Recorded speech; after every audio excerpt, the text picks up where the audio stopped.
fight fans. This is Kurt DeVille with Gotta Punch Boxing News, and this is the day after Artur Beterbiev, Callum Smith, Mr. El Mundo himself, the Bear, which, hold on a second, I have to do this. I have to give recognitions when recognitions are due, okay? So, check my phone real quick, and it was something that I have to share with you guys that, let's see. Damn, did I erase it that fast? Hold on a second. Let's see, let me check it in my, all right, let's see. Maybe I did. Okay, let's see. Confirmed.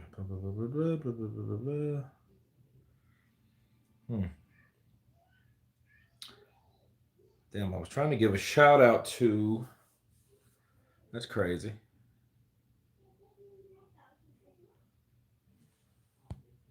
Andrew, big up Kurt, the real deal. DeVille, Beterbiev clapped those cheeks. Yeah, man, he did. You guys hit that like button when he comes in. I could have sworn I had it. Dude, I hate that. I hate many multiple devices and such, but I had. Wait a minute. It may be in. Let me check the trash again because I know I.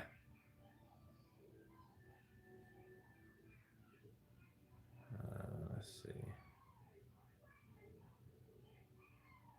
No.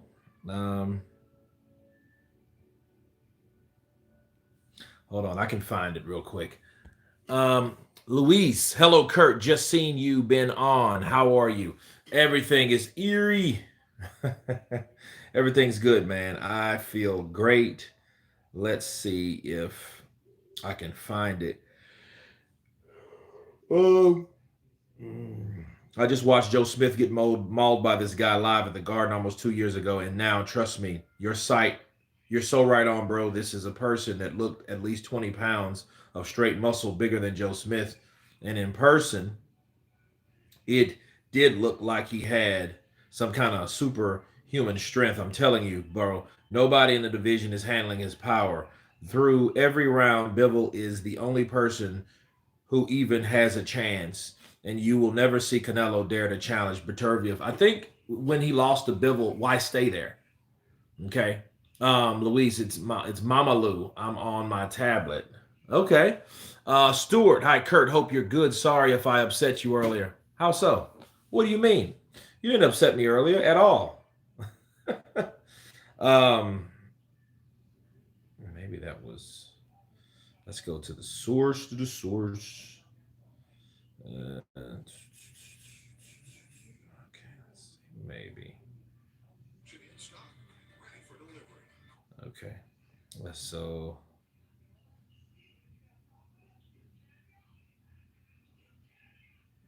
Just trying to mess up twice. Marlon Thornell, afternoon Kurt, counterpunch to you. Smith looked like a heavyweight. I think both fighters, guys, you know, when you rehydrate after making weight, walking around weight and fighting weight are two different things. They're just two different things. You know, the only possible way or logical way that a fighter is coming in at the same weight that he weighs in, which that's the way it's supposed to be, is if they were fighting way over their weight, you know, and they don't have to lose it because they're already there. But that doesn't normally happen in the sport of boxing. Normally, your walking around weight is not where you campaign at, you know.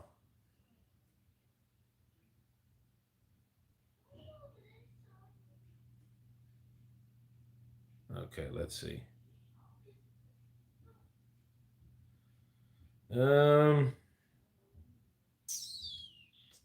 you know what? I can find it here. It was. Yeah, this is where it was at.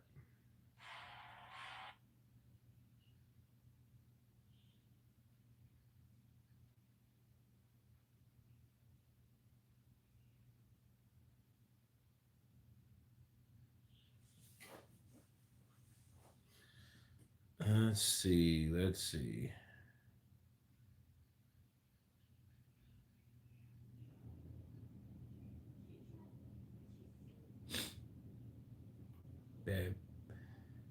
Be Beterbiev.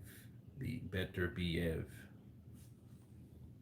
Somebody's scalling me for it. I said you and Teddy rated Wileen before the AJ fight. Yeah, I mean, you gotta rate him. I mean, when has he lost last? The first time? Okay, he's ever lost. He fought Tyson Fury, made a name for himself. He didn't go out like Tom Schwartz or Safari or Pianetta. He didn't go out like those guys. Okay, he went out on his shield. I mean, he didn't go out at all. He went for a decision. He busted up Tyson Fury's eye. Otto Wylien is the reason why people doubted that Tyson Fury was going to lose the rematch between himself and Deontay Wilder, basically because they were worried about his skin. They were therefore worried about that cut. And Wilder claimed responsibility of that. And it wasn't him at all. It had nothing to do with him marking up Tyson. No, it had everything to do with the guy that was in the ring with him, with his Otto Wylien or Wallen. Okay. So no, it didn't have anything to do with that at all. I think that no, I'm not pissed off or nothing like that. It's just uh,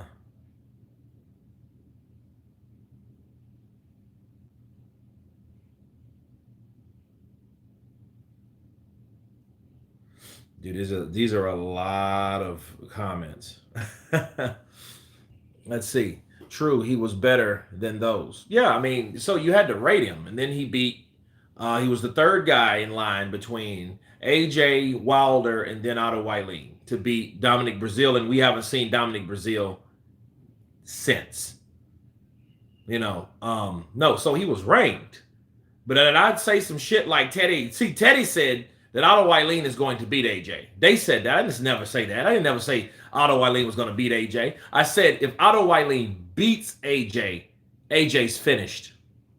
And he should be finished if he loses to Wylien. I look for the fighter's benefit. I don't care how popular you are. I don't care how much money you make. That really doesn't matter when it comes to overall fairness. Overall fairness for Otto Wylien is a guy that should definitely get his just due. It's time for him to step up. That's why I was pissed at Dillian Whyte, because I didn't believe Dillian Whyte was injured like that. I didn't. I thought he just wanted to get out of that fight because he knew that fight would probably be a fight that may give him problems. Because he looked at it like, that guy gave Tyson Fury problems, a guy that I'm signed to fight. So there's no way in hell I'm going to take a chance in fighting that guy and him being a damn banana peel. You know what I mean? Because see, one thing about Dillian Whyte, he's a notch slower than someone like Joshua. He's not as fast as Joshua. He has a good jab. The chin is very suspect, especially with uppercuts, as we know. But as far as that left hook, he has to really wind it up. You can see it. He pretty much telegraphs it when he throws it. So, he has to have some weight behind it. And he has to throw something else in return. And I think he didn't want that problem. He didn't want that risk. He might have thought about his own trials and tribulations with Povetkin. Because Povetkin was a guy that he's supposed to took out pretty easy after dropping him twice. He was on his way. It's not like he didn't have the ability to beat Povetkin if he was able to drop them. But the logic is he did not beat him.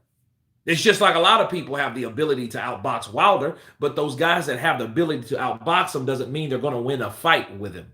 Okay, that's the same as Dillian Whyte. And maybe Dillian Whyte started to look at that and say, you know what? Nah, my shoulder's injured, bro. I'm going to take my time off. I'm not doing any of that. And then when he did fight Tyson Fury, it was a time that he didn't even supposed to fight in the first place because it was right in the middle of Ramadan. He didn't even supposed to fight there because he was fasting. So, you look at decisions fighters make, that's not a logical decision. Okay? He should have waited. But he was probably afraid that Tyson Fury may go somewhere else and do something else. So he had to take that chance then. He got his money, he got paid, but he got beat. Okay? Yo, what's up, Kurt? My mom just baked the family some freshly baked cinnamon buns. Banger. Julian Falcon in the building. Enjoy, my brother. Andrew, Bivol will gas out trying to move he can't run for 12 rounds. Andrew, Bivol's not going to run for 12 rounds, bro. Bivol's going to punch for 12 rounds. Now, if you call what he does running, I think you're in the wrong boxing game. Andrew, I think what Bivol's going to do, and he has to stay busy. How do you think Usyk beat Beterbiev or Beterbiev, right? How do you think that he beat him? He beat him based on his constant movement and his constant pressure. Okay. So yeah, Bivol is going to bat. He's going to keep throwing. But here's the problem with someone like Bivol, and this is what bothers me and concerns me rather about Bivol. Bivol, he throws a lot of shots. And if you really think about Bivol, and this is no disrespect to Bivol, I'm just only talking about the offensive side. He reminds me of a bigger version, get this, of Amir Khan. Think about it. See, Bivol throws punches in bunches. I just think he's better than Khan, but Khan loves to show off his blinding hand speed. But so does Bivol.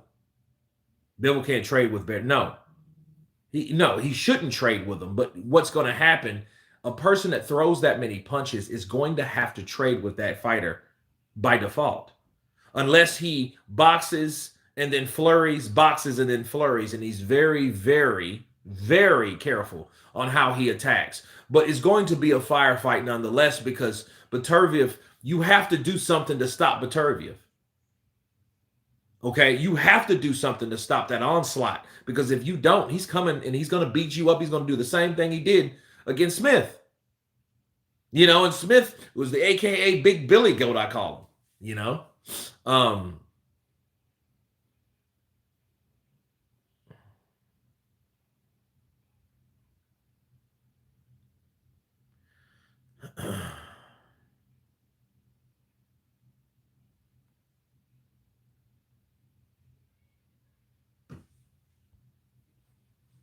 Is envy a sin? Absolutely. I feel like Beterbiev's jab will break down Bivol. I think Artur's jab will do that to a lot of fighters. You know, I actually had some intel about David Benavidez that I didn't know. And one thing that you guys should know, that, and this is a sneak preview on David Benavidez. David Benavidez was in line to fight Beterbiev on the WBC end at light heavyweight. His team, people, his team turned it down. His team did not, they requested for a re-ranking.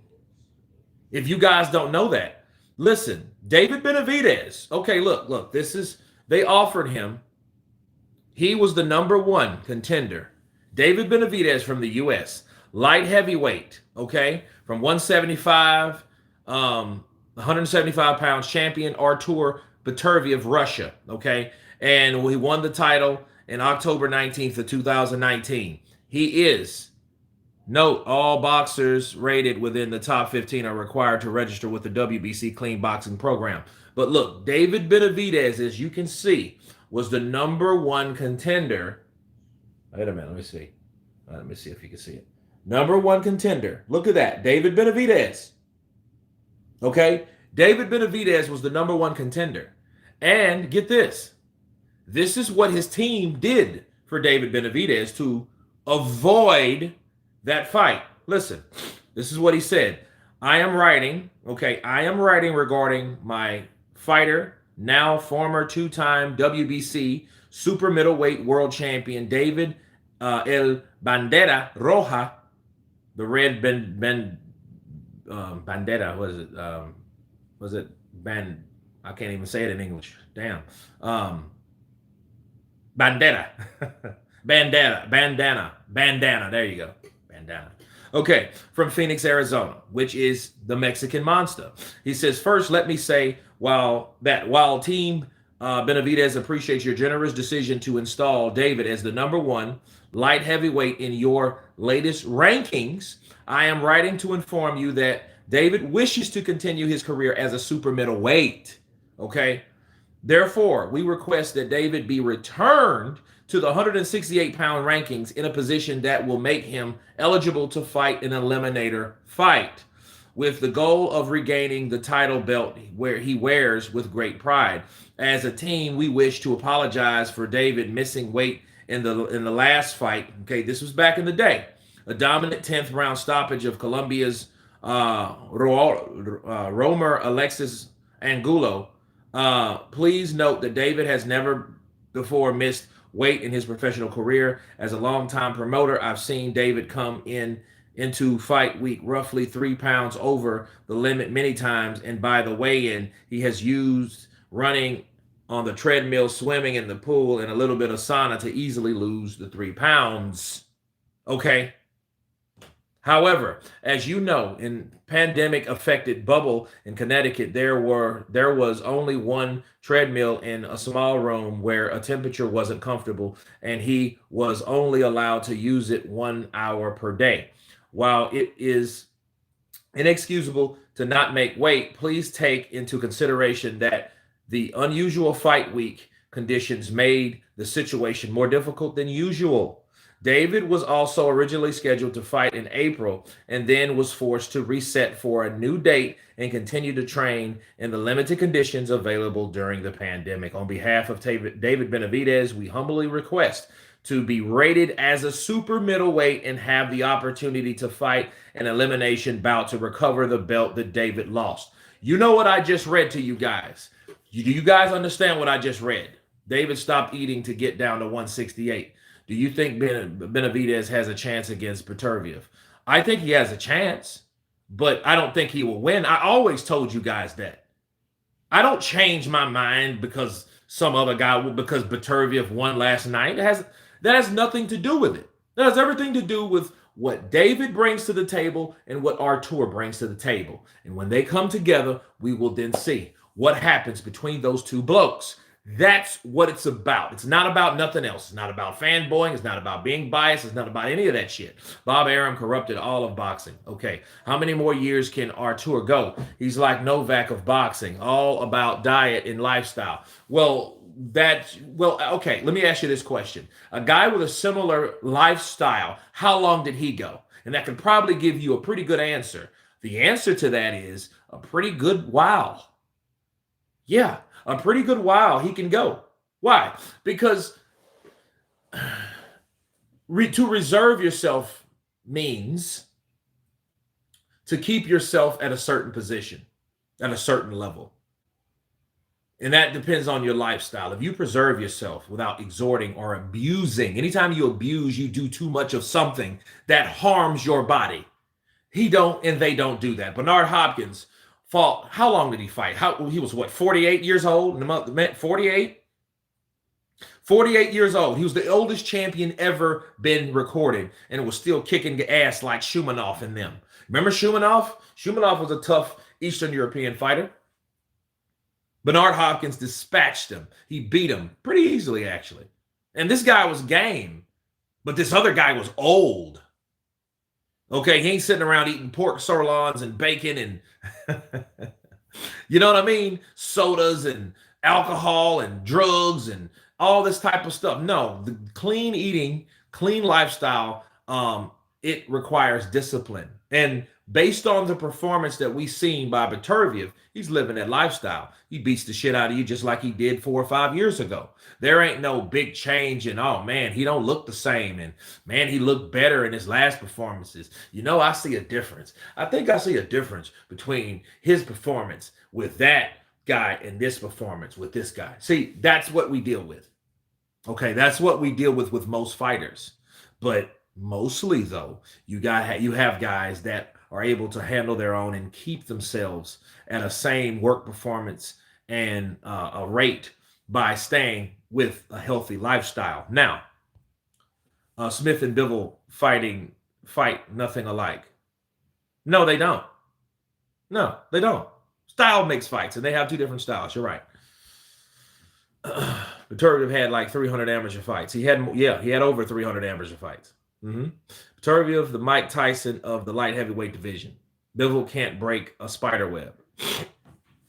I wouldn't say that. Ask Canelo about that. Do you think that was Canelo's first fight and first rodeo at 175? Obviously, Bivol had to look. Speed is power. So no, he's not a knockout puncher like Beterbiev, but that doesn't mean you discriminate against Bivol because he's not a knockout puncher. That's just the way he fights. That's just the way he is. You don't like it? Okay. What are you going to do about it? He still can fight, though. He still kept Canelo's ass honest, and he beat Canelo, didn't he?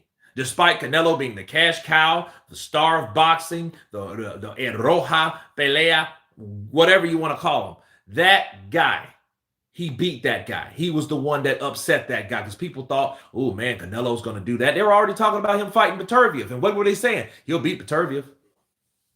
Canelo looked like he didn't fight.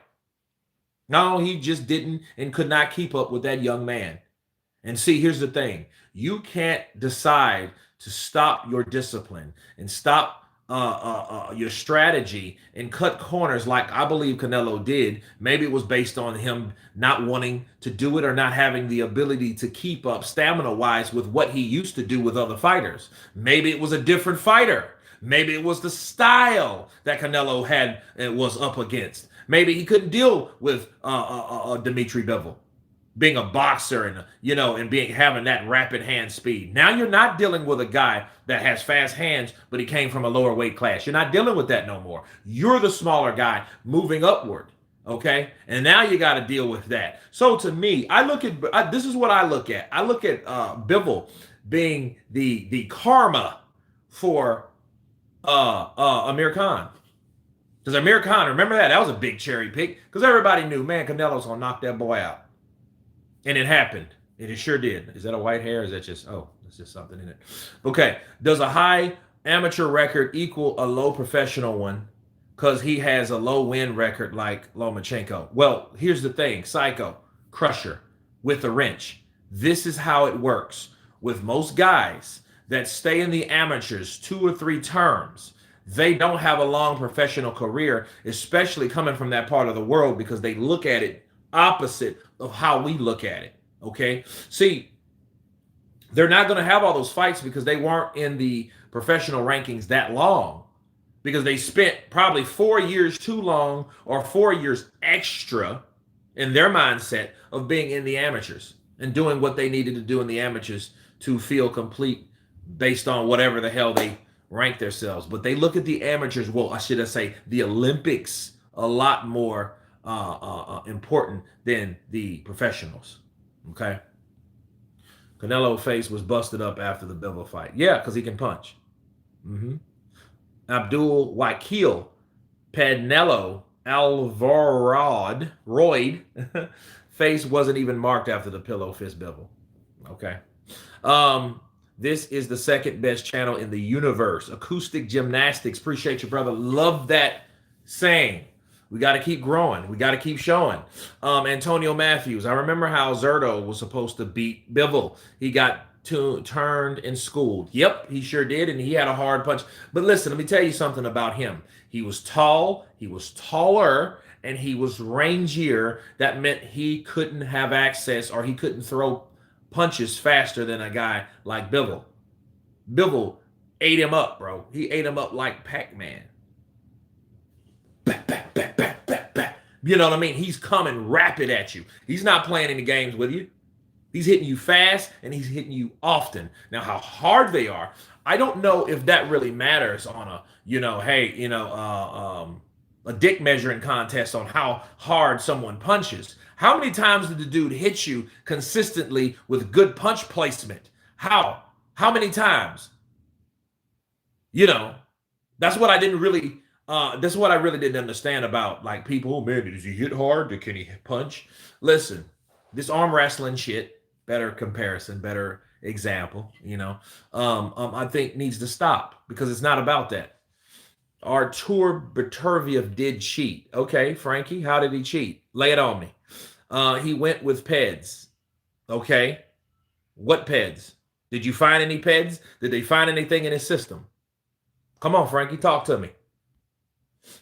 Bivol struggled with Pascal and Smith Jr. He struggles with most. Okay. Artur versus late Tyson. Tyson. Come on, bro. It's Tyson. We do that. I guess. I mean, when people do, I mean, you're like the king of the time frame or the window of time where which you won. You can whoop everybody. You whoop one ass, and then all of a sudden, you know, people, yeah, he'll beat Tyson. He'll do this. He'll do that. Cut it out, man. Does Zerto hit as hard as? No, I don't think so. I don't believe he does, Rosie. I don't believe Zerto hits as hard, and it doesn't really matter anyway if he did, because he's not that same style of fighter. Zerto Ramirez is a guy, he's a Mexican fighter. He's a long-rangey Mexican fighter, but he could not keep up with Bivol. He just could not. Bivol's defense was too good, okay? Now keep that into mind. Put that into the pot, okay? Throw that on the table. The defense of Bivol is also something you have to respect. He's not like a Amir Khan just throwing punches. He's not like that. No, he has a good forearm block, kind of like Manny Pacquiao. You know, so when he does come in, his hands are up, so he can be in position, to throw those shots. And he's good at doing that. And he's quite successful with that type of defense. But he has defense. That's the important thing about any fighter that you see that's very offensive. Okay? A very offensive fighter that throws a lot of punches and bunches. They are at risk of getting knocked out or countered. Countered, therefore getting knocked out. Caught with shots due to them throwing shots. Because while you're throwing, what can't you do? What can't you do when you're throwing two punches and you're throwing because when somebody figures out, okay, this dude's going to throw 4 punches at me, or 5, or 6, and he's going to throw them rapidly, but he's only throwing straight punches. 1, 2, 3, 4, 5, 6, but he's doing it faster. Okay, so when he throws these punches, what can that other dude do? Sit back. You know, that can happen. That's why offense is very important. What do you think happened to Adam Kalnacki? Adam Kalnacki was another offensive guru. I can't say guru, but offensive lover, right? He loved to throw punches. But eventually he got caught. How and why? Throwing punches. He gets knocked out trying to throw and execute these punches, trying to land these punches. Okay, and that's what happened. Hellenius found out, oh, okay, he's coming in, head straight up in the air. He's throwing punches. Yeah, those punches will hurt you eventually. But guess what? If I time him just right with my 1-2, it's going to be good night. And that's what he did. And he did it 2 times because he already figured him out. Adam Kalnacki didn't change, which he should have, but he didn't. He was just trying to move forward and land shots. You know, Beterbiev and Bivol are both similar pressure fighters. Think it'll be a hell of a fight. I think it will too. Let's hope it's a hell of a fight. Let's hope it's not what we seen last night. Bars. That's what Usyk did to Dubois. Ended up stopping him with a jab. But it was pressure. And let me lay something on you. Let me lay something on you guys that you probably didn't know. Usyk, okay, is one of the reasons why Beterbiev is who he is today. Why? Those guys fought a couple times in the Olympic trials. You know what I mean? Or especially in the amateurs. Okay, Russia versus Ukraine. You know, that's like Puerto Rico and Mexico people. Okay, so Beterbiev said himself, what did he learn from Usyk? That pressure is needed. How do you think he beat him? What did Callum Smith say, people? And I got a video coming on him later. But what did he say? Callum Smith, he was gutted. First of all, he's gutted, and he should be gutted because he thought he was the best fighter in the world at 175. You know, the things that he was doing, he's stronger. I don't think he should quit. I think he should keep going. You know, just look, here's the thing. He took his first loss against Canelo. Okay. You then move to 175 and probably take on possibly the best light heavyweight unified champion that's undefeated and has knocked out every single person that's ever come in front of him. You shouldn't feel that bad. You know what I mean? He still does because he thought he could do it, but guess what? You couldn't, but guess what? Nobody else did either. Okay, so I guess that's the thing about being the best. But so he's disappointed on a really high pinnacle, but he should understand he's really up there to think that way because he's really high on the totem pole when it comes to fighters and champions or former champions, that are able to fight at that level. Okay, so he shouldn't feel bad about that. But I mean, that doesn't stop him from doing that because social media is a mother sucker, right? But I think Beterbiev, like back to what he learned from Usyk, he learned that consistent pressure. But what Callum said about him was it wasn't his boxing ability, he said no, it was more of the pressure. It was more of the pressure that he put upon his fighters. I just couldn't deal with that constant pressure. He constantly kept touching you, he says. You know what I mean? And obviously that touching was a lot harder than just touching. I've seen guys that touch you, and it's like a lot of touches you. Yeah. Right? So that's touching you. Beterbiev, I think he batters you. It just looks like he's touching you. It appears like you're touching him. He may think, man, this guy's touching me with some shots. He's actually knocking the hell out of you. He's actually doing more damage than you realize because he's banging on your computer. He's saying, hey, knock, knock. Who's there? Your brain. Your brain who? Your brain to my fist. That's what's happening. That's exactly what's happening. That's what Usyk did. Okay, come on, Frankie, give us your sauce here. Yeah, I want to see where Frankie at. Where Frankie at? Mike Tyson was the greatest hype job in boxing history. I doubt that, brother. Don't come on here talking about Mike Tyson. Hype job. Mike Tyson, hype job? No, sir. Tyson Fury, biggest cheater ever. He's a Russian Muslim. He's going to get a lot of hate. That makes sense. Yeah, it's kind of Muslims, are, not, especially things that happen through history and those type of things. I could see that being definitely a double negative in the minds of people that love to criticize. Not me, brother. Not I. See, I have respect for a lot of religions, except just none at all. That's not a religion at all. People want to make no religion a religion. I don't believe in that at all. You don't participate in any of that other stuff. That's why I don't understand people. Oh, I wear beads, but I don't believe in God. Well, you believe in something, don't you? Oh, they warn off evil spirits. Okay, where are the spirits coming from if there's no spirit to believe in? Cut it out, stop it, counterpunch.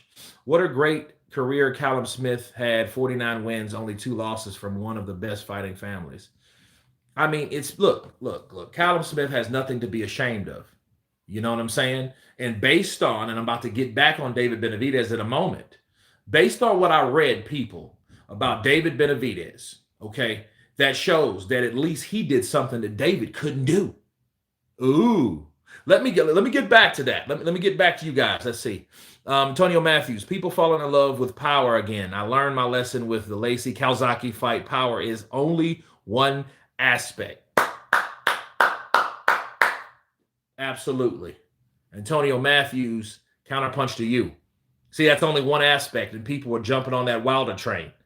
When Wilder let it be known that he only was concerned about one aspect of what he had to learn because of what he already possessed, meaning what he didn't want to care to learn, I didn't like him no more. Because I'm like, okay, this is a no ambitious, having one-minded, one-sided, single-minded person.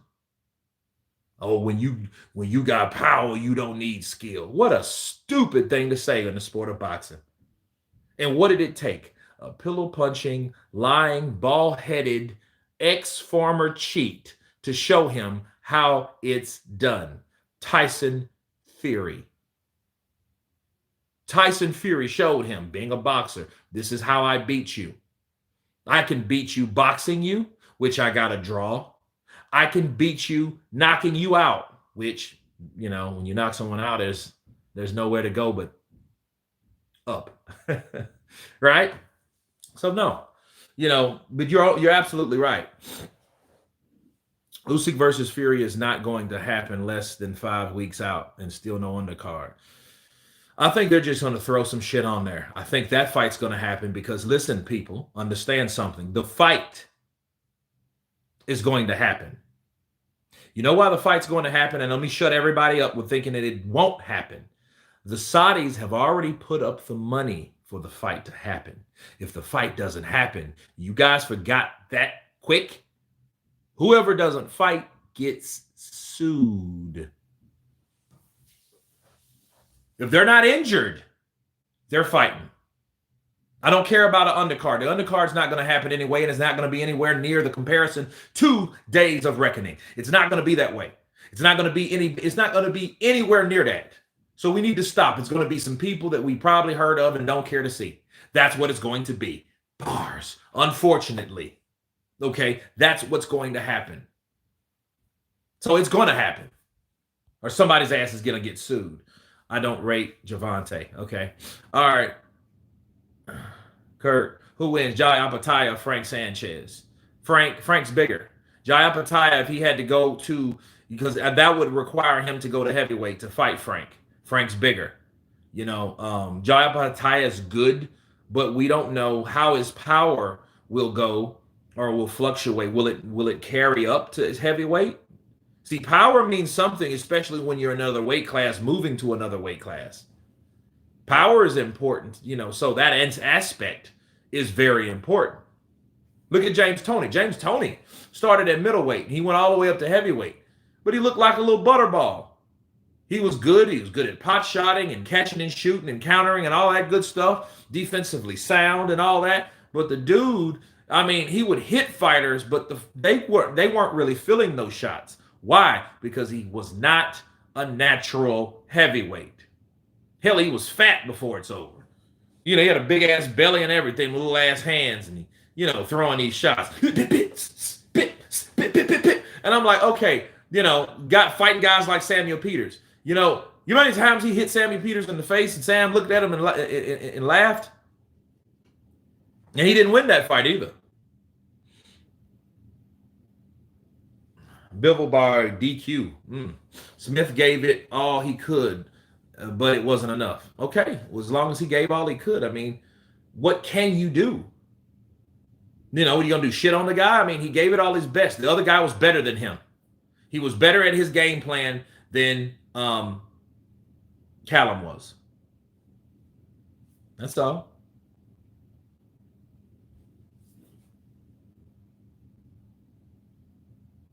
Hey, Kurt, how are you, my brother? SX in the building. Costas Christophe, counterpunch to you, brother. Michael Duel Tyson was the youngest heavyweight champion ever to this day. Yes, that's true. Mike Tyson. Spilky. Yeah, Kawasaki proved power isn't be all and end all. Absolutely. And look, even the guys that he beat, Roy Jones, Bernard Hopkins, they were more powerful than him. Both of those guys did the same shit to Kawasaki. They both dropped Kawasaki in the first round. And then Kawasaki, you know, made his way back, picked back up, caught back up, and took off on the cards. Good night, Kurt. Happy heterosexual in the building. What's up, brother? Kind of punch to you. Tyson loves money and will sell his zero. Okay. Psycho Crusher. Abdul, he wasn't, but tried to find a younger heavyweight champion than him. Best British boxer ever. Lennox Lewis. Big up England. That's easy. Scans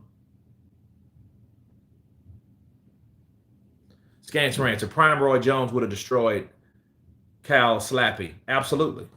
Absolutely. I think the same for Bernard Hopkins, but I think definitely Roy would have. See, Bernard Hopkins had performances against, like in 05 against Jermaine Taylor. You know what I'm saying? I mean, he had the ability to hurt you with certain shots, but like Roy was just for prime, one of the best ever. People just forget how long he did it. He did the shit all through the 90s. I mean, you're dominant. You're undefeated. Once cheated, okay? Once really cheated.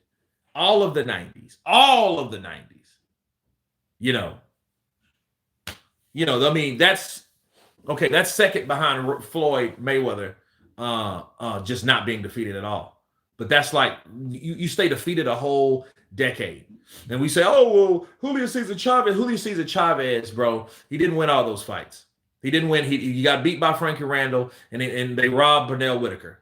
I don't rate him as high as most people.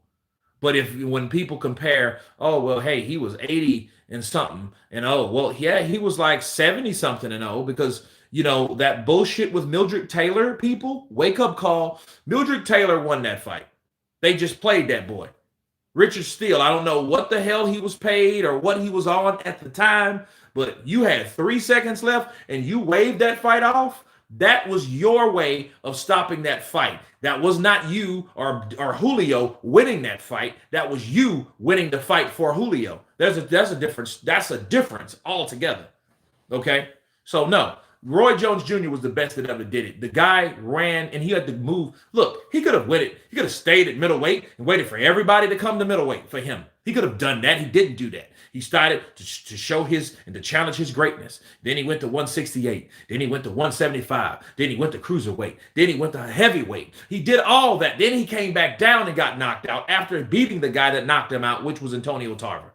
Okay, that was Roy Jones Jr. And after that, I don't think he was really the same, but he still had some premier performances in between that. And that, people, is when Calzaghe fought him on his way down, not on his way up or at the top, down. Okay, and he was still. And guess what? Speaking of Jeff Lacy, he whooped Jeff Lacy too. He made and showed how a boxer does something, a real boxer, an experienced one, a champion, a legend, a Hall of Famer. That guy, he showed Jeff Lacy also, like Calzaghe, how it's done. Made him look like shit. Jeff Lacy was a guy that, did what he did. Guess what? Happy heterosexual. All of them were on PEDS. But Shane Mosley, Fernando Vargas, Vander Holyfield. Hell, where we want to talk about banned substances? Hell, how about Mike Tyson? Mike Tyson said, man, I got high at every fight. Look, Mike Tyson knocked people out on cocaine and weed and whatever else he was on. He had a plastic dick that wrapped around him that had some clean pee in it. These are facts, people. So we want to talk about, oh, he cheated, he this, he that. Listen, taking steroids don't make you go to the gym. They don't.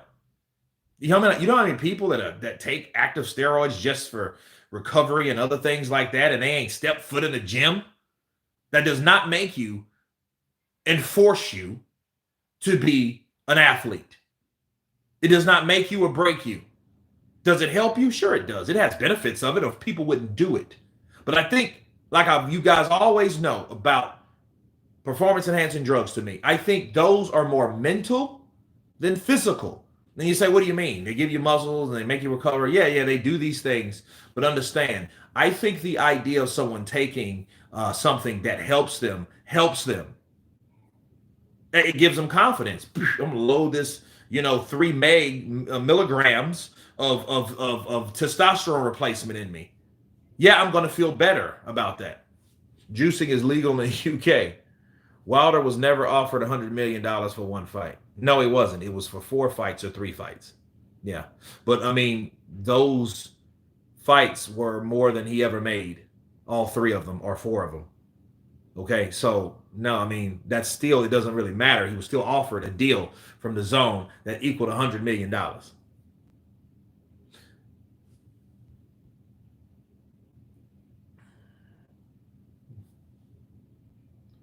I have to remember Roy was so good, he didn't even use a jab. I mean, he didn't have to a lot of times, because he was so good at distance, dictating distance and timing.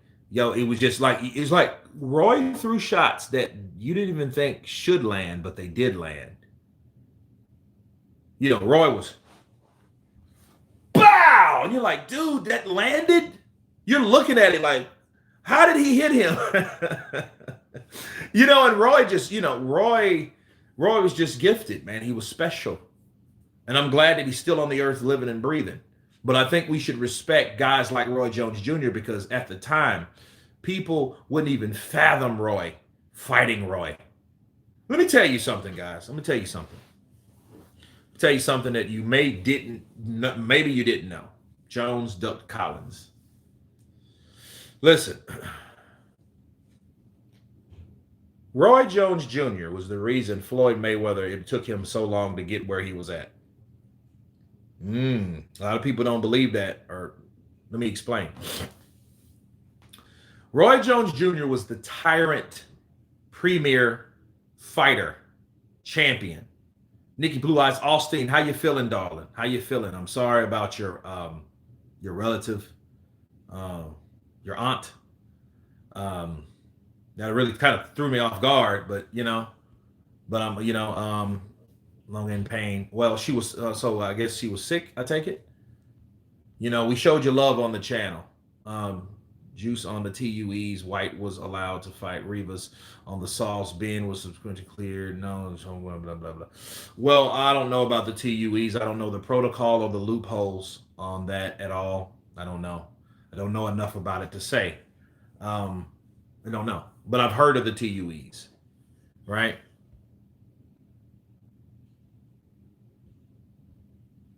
But no, like guys like Roy was around, De La Hoya was around. You had guys like Gotti, Sugar Shane Mosley. These guys were all over Floyd. Pretty boy Floyd Mayweather was that little guy in that weight class that was beating everybody. He was at 126 to 130 to 135, okay, to 140.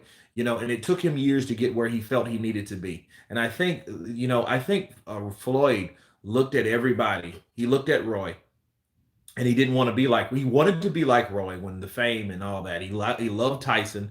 He even looked up to Sugar Shane. He wouldn't admit it. I don't even know who the fuck you are, Short. Sugar Shane. Shane, I don't even know who the fuck you are. Right? And like he was just telling this man you want to be just like him when you were younger. You know what I mean? So like that shows you how people get when they get to a certain level. They don't even know you no more. I know a lot of people like that. Shout out to them. Harder you train, you need drugs to support your body. Food is not enough. Mark Hunter, I don't believe that. I just don't believe you're doing it right or you're not eating the right food. Maybe you need to get you a better nutritionist. Connor Ben has shown you don't need roids. Just eat 30 eggs per hour. Yeah, I don't know. That was a big shit show to me because why wasn't it said? But here's the thing. That was different from the Dillian White situation with Rivas because Rivas, none of his team knew until after the fight was over. These guys knew. Chris Eubank knew. Their side knew what was in his. They didn't give a shit. Man, no. I want this bread. Give me that $3 million. Look, listen. And I don't blame Chris for thinking that way. Okay. Chris Eubank Jr. was like, look, yeah, okay, he got this and it's okay. He had all right. Look, cool. We'll still fight him. I want my money. I don't care what anybody says. I want to get paid. I got a deceased brother. I'm taking care of my nephew. You know what I mean? I have stuff to do. And I think they live in Dubai. Okay. So no, Chris wanted that money. He didn't care about that. He didn't care about none of that drugs he was taking. He didn't care. So Joe Calzaghe would have double tapped roids Jones every day of this week. These guys are concerned that Roy was on the sauce. Live for trash can when he got caught juicing. That's the blind loyalty I don't respect. Guys support white juicing just because he's from the UK. That should be it. I don't think but see, that's one thing about Eddie. See, Eddie ain't really had a lot to say about Dillian White, has he? In fact, I don't want to hear Eddie say or mention anything about Beterbiev, about an atypical finding. I don't want to hear shit about that. But you know what? Logic tells you will. You know what I'm saying? He went at Jarrell Miller. Oh, bad. Yeah. Oh, so Scance Ranch, you got a point there. Because, Eddie, he went at them bad. And then that's what Jarrell called him out on. Like, wait, you know, you look, you nailed me to the cross.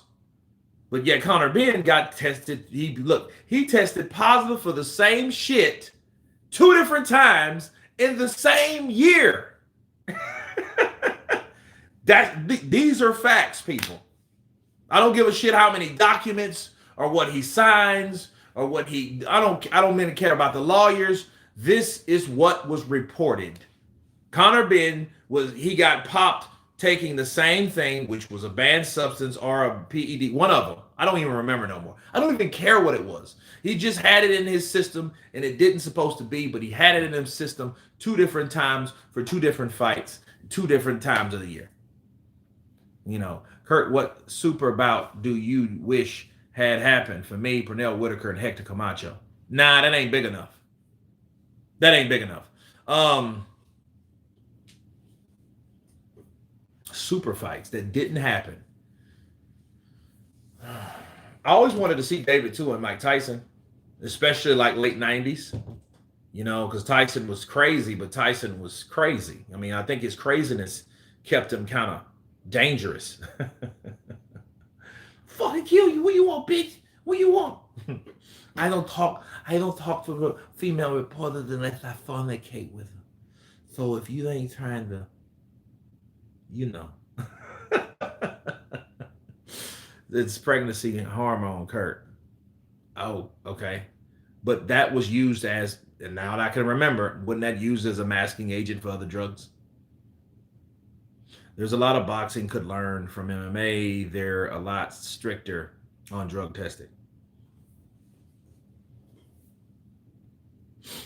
Yeah, it's a masking agent. Dude, they did not supposed to have whatever was in their system.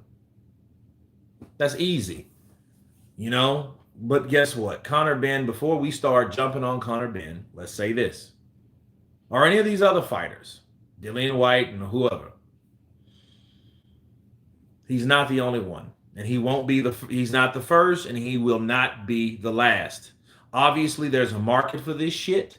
Obviously, people are taking this shit because they are concerned with their own boxing ability. Obviously, there's things that they do not feel comfortable with getting in the ring free of drugs. Obviously, it's a reason they take them.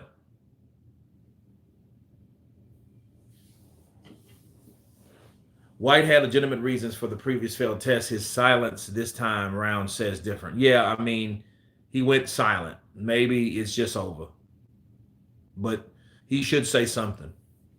Because that silence, that is, you know, that screams guilt. Especially, here's the thing, especially when you go from, I'm gonna clear my name. This is the fucking busted stitch up, man.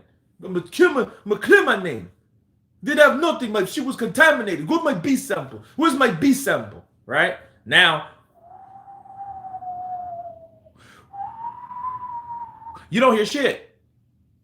So it's like, okay, well, damn, you were Mr. Get Bad. I'm going to claim my innocence and this, that, and the other in 19. Now in 23, we don't know where you're at.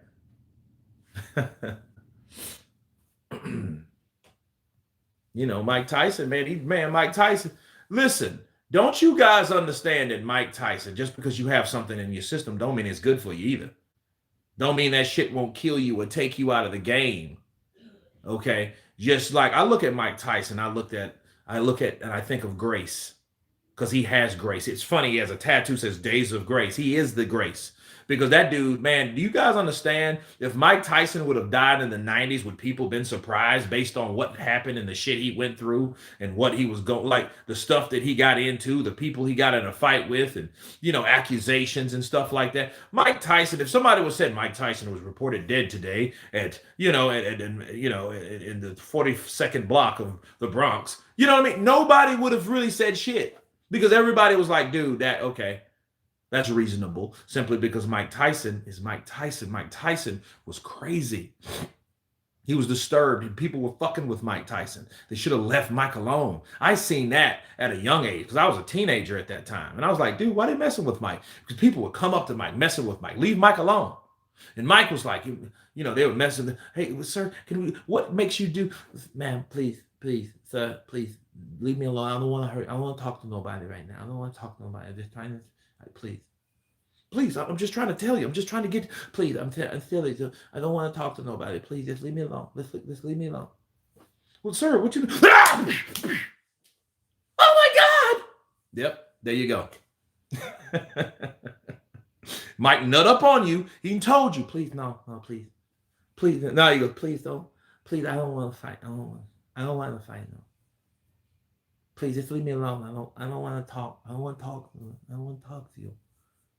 And then he's telling you, stay away from me.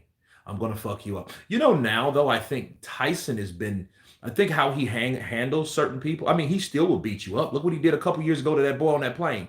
He'll still beat you up.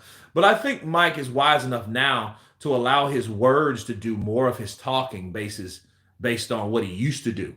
You know what I mean? When he was younger, when he was in his, 30s or whatever, or 20s or whatever. I mean, he ain't that old. Shit, he's 55, 56, you know?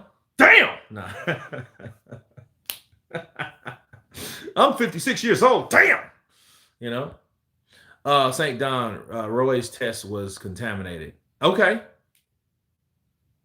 What about that fool who messed with Tyson on the plane? He slapped. Yeah, it just got through talking about him. You drunk messing with Mike. And he deserved that, though. He really deserved that because, I mean, Mike they didn't even mess with Mike. Because I think people of today get it. I mean, and that's weird. All the weird shit that's going on today. They understand about a person that's earned his right not to be bothered. Mike doesn't go around with a bunch of security like Floyd Money Mayweather. He does not. You know, yeah, professional antagonist trying to get that check from Mike. Absolutely, counterpunch to you. And see, they do that because they know, okay, when he punches me, okay, that's gold. Oh, bow! Oh, thank God, I'm gonna get paid. You know, talk about it and F around and find out. Absolutely, Perry. But people understand that now. Like, dude, you're messing with Mike. And see, one thing though now, I think what helps a lot of people or a lot of so-called accused people are technology, videos. See, that if it was that guy just saying Mike jumped on me and Mike actually jumped on him, they don't care how it started. Oh, you assaulted the Mike. I'm sorry. Put your hands behind your back. You have the right to remain silent. Anything you say can and will be used against you in the court of all that shit. Okay, that's what would have happened if they didn't show a guy, hey, Mike, what you doing, Mike? You doing? You my autograph, man, you punk, you, what you doing? And then see, that's what it is. You see what I mean? And then all of a sudden he turned around. Man, Mike, look, Mike will knock you out at 89. When that man gets 89 years of age, he still will have the ability to beat you up.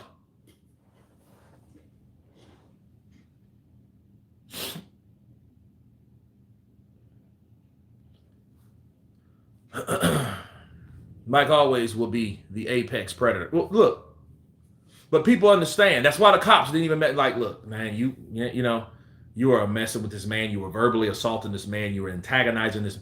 Don't do that. Mike walked out of there. He did not get charged. He did not, none of that. Now all of a sudden, a dude, all busted up. Yeah. Don't mess with Mike Tyson. But see, in the 90s, Mike used to, Mike just got out of jail for that accusation, okay? With the lion woman. And, those type of things happen and people didn't really like him. And see, when you do stuff like that, like with Floyd. When Floyd got out of jail for that altercation with his baby mama, people were attacking him. See, and then at that time, like Floyd knew, well, I need security. I need people. I got a lot of people, that may try to attack me. But Pacquiao did it when there was 43 belts in each division. Kind of takes the shine off of it. I don't know about that. I mean, like, Manny Pacquiao is the only 8th division champion we have, and if there will be another 8th division champion, he will be the first 8th division champion. I've seen a video of man pulled a gun on a small show and Mike Tyson then hugged it out of him. Well, Mike, I think that was just kind of God telling Mike to do that. I think he was put in that position, to do exactly what he did. You know what I mean? And he kind of sensed it. Sometimes, you know how like people say, man, something told me to go help that person, or something told me to go do this, or something told me to go do that. I think at that part, something, God told him, hey man, go help that dude. Because what could have happened, it could have escalated. And then if he wouldn't have done that, the dude could have actually shot somebody, killed somebody. He could have been behind bars, in jail, you know what I mean? Somebody's bitch or something like that. You know. Mike was guilty. He was used to women liking him. No, it was not. See, here's the thing. We're not lawyers of that case, but I can tell you this. The same person, okay, Abdul, the same person that accused Mike accused three other people of the same shit. Facts. So what are the odds of that? Tupac was innocent, but not Mike Tyson. Okay. Mike was set up. It could have been. But understand, those 3 years that he stayed in prison could have been the years that he probably done the most work. So it's kind of unfair for people. Oh, Mike was a hype job. Mike was in prison, bro. You know, Tupac was Quincy Jones' boy. No, Tupac was the guy that whistle blew on Quincy Jones. Because we heard the stories of him. Hello, Tevin Campbell. You know what I'm saying? But no, speaking of killers, fighters, back to boxers. Artur Beterbiev, I think he is a guy that needs respect. 20-0, no losses, no draws, 20 by KO. And I think he's a force to be reckoned with. Definitely. Um,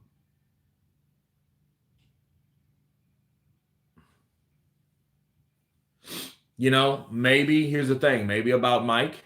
Okay, maybe Mike, based on the things that he used to do. I mean, there is a reason, people. Um, Earlier I gave Callum Smith the second round. Artur dominated Callum, but do you think Artur can do the same to Bivol? Not in the same way because they fight two different styles. But I think at some point, to stop Bivol from doing all that damn punching, he's going to have to hit him and hurt him. I mean, that's what ultimately stopped Callum. Callum was just caught with a shot over his jab. And he didn't see. You could tell it hurt him more than these other shots did. You know? Chet Perry. Maybe Tyson would have beat Lennox Lewis, but we'll never know.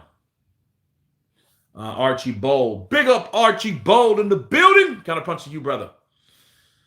But no, I mean, a lot of things happen for a reason. Like maybe things Mike did. Here's the funny thing. The irony of it is, it wasn't, I don't think it was that woman. The irony of it wasn't the woman that lied. It was the woman, probably the women that, he might have strong armed. Let me take you like cars. Let me take you to the, let me take you out, baby, and take you to steak dinner, dinner.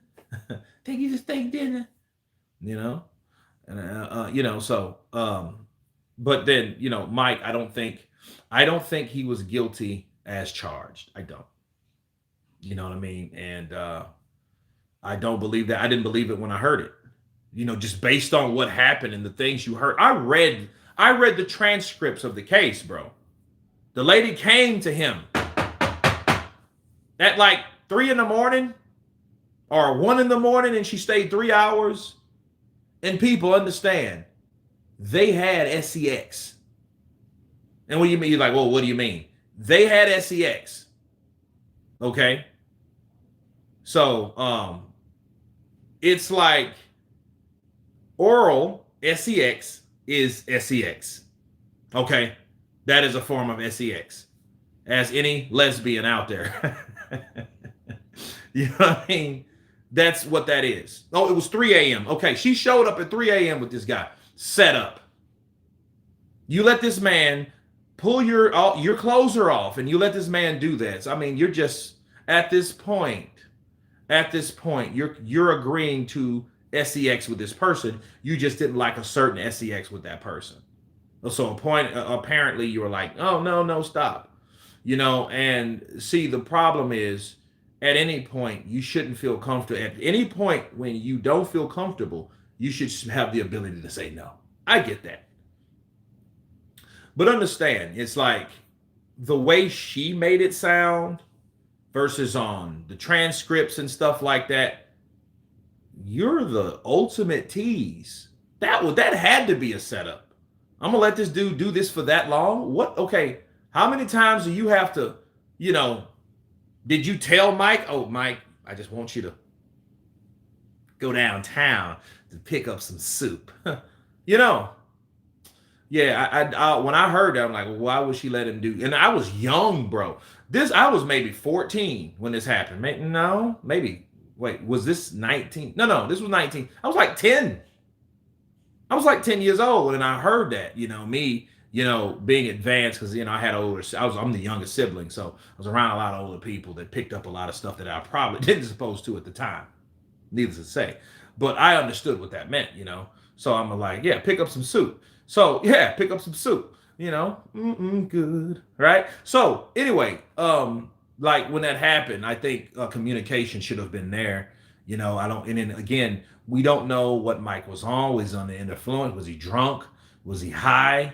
Because obviously, he hung around baby Bobby Brown. Bobby Brown and him did that good old Coca-Cola the night he got knocked out. So the question I ask myself is, how the hell did Mike pass a drug test when he was doing that with Bobby Brown with 12 Japanese women?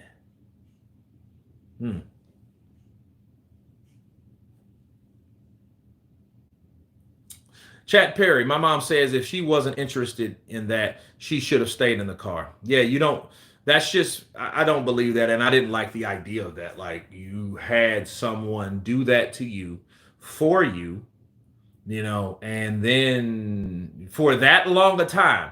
This would have been different if it was okay, 2 or 3 minutes in, 10. I'm not liking this, please. I want to go. Like that, all that stunk to me. All that stunk. But needless to say, he got past it. The woman herself was in many other cases. That's why I'm saying I think that was set up. I don't know who did it. I don't know. I'm not even big on conspiracy, but that's Mike Tyson. And if anyone knows Mike and they know he's a womanizer. If you know a guy's a womanizer, oh, he's the perfect person to set up, especially if he's a millionaire. This guy has money, so tough stuff. Any news on Usyk versus Fury cards on the other fights? Nope. Ryan, we do not. That's the scary part about it. Is it true that true European and U.S. law tend to put women above men? Well, I think they tend to give women the benefit of the doubt a lot of times. I mean, but I'm not a lawyer or whatever, but based on what I've seen, it is, if some girl says, oh, he hit me and they have markings and they say he did it, he's going to jail. He doesn't have to prove that he did it. He doesn't have to, you know what I'm saying? That's it. That's all that was. Ryan, I keep telling everyone Fury will back out of the Usyk fight. Rosie Mason, if Fury backs out of the Usyk fight, he is getting sued by the Saudi Arabians. There is no reason for us to ever see Tyson Fury again. I don't want to see a Ngannou rematch at this time. We're looking forward to Joshua. And you know what? And he should say goodbye to the sport. Don't come back. Go get high, get drunk, hang out with your pops at the trailer. Whatever you want to do. Whatever you're going to do. Stay gone. I don't want to see you. If he says I'm backing out of this fight due to whatever the case is and his ass ain't injured and it's something that, no. Listen, we've done this before. Fool us once, shame on you. Fool us twice, shame on us. Okay? Because if Tyson Fury pulls that, hey, I'm not feeling this way. I don't think, whatever it is, I'm done. I'm done. Because we know last year the same shit was supposed to happen. He's supposed to fight Usyk, and they're supposed to been in Saudi Arabia. They didn't want it in Saudi Arabia. Why? It's in Saudi Arabia this year, but you didn't want it in there last year. You wanted it in Wembley. When it got to Wembley, you wanted so much for yourself, you greedy bitch. So then you said, oh, you know what? Your dad's talked. Hey, we want 70%, 70-30. Okay, and then 70-30. Then Tyson was screaming 70-30. Come on, you middleweight. ugly little gappy tooth bastard, take the 30%. Then he took the 30%. Then he says, aha, your management is so stupid. They're dumb. They're doing you wrong. Well, how are they doing you wrong if you believe that you're worth 70, he's worth 30? How are they doing you wrong or him wrong?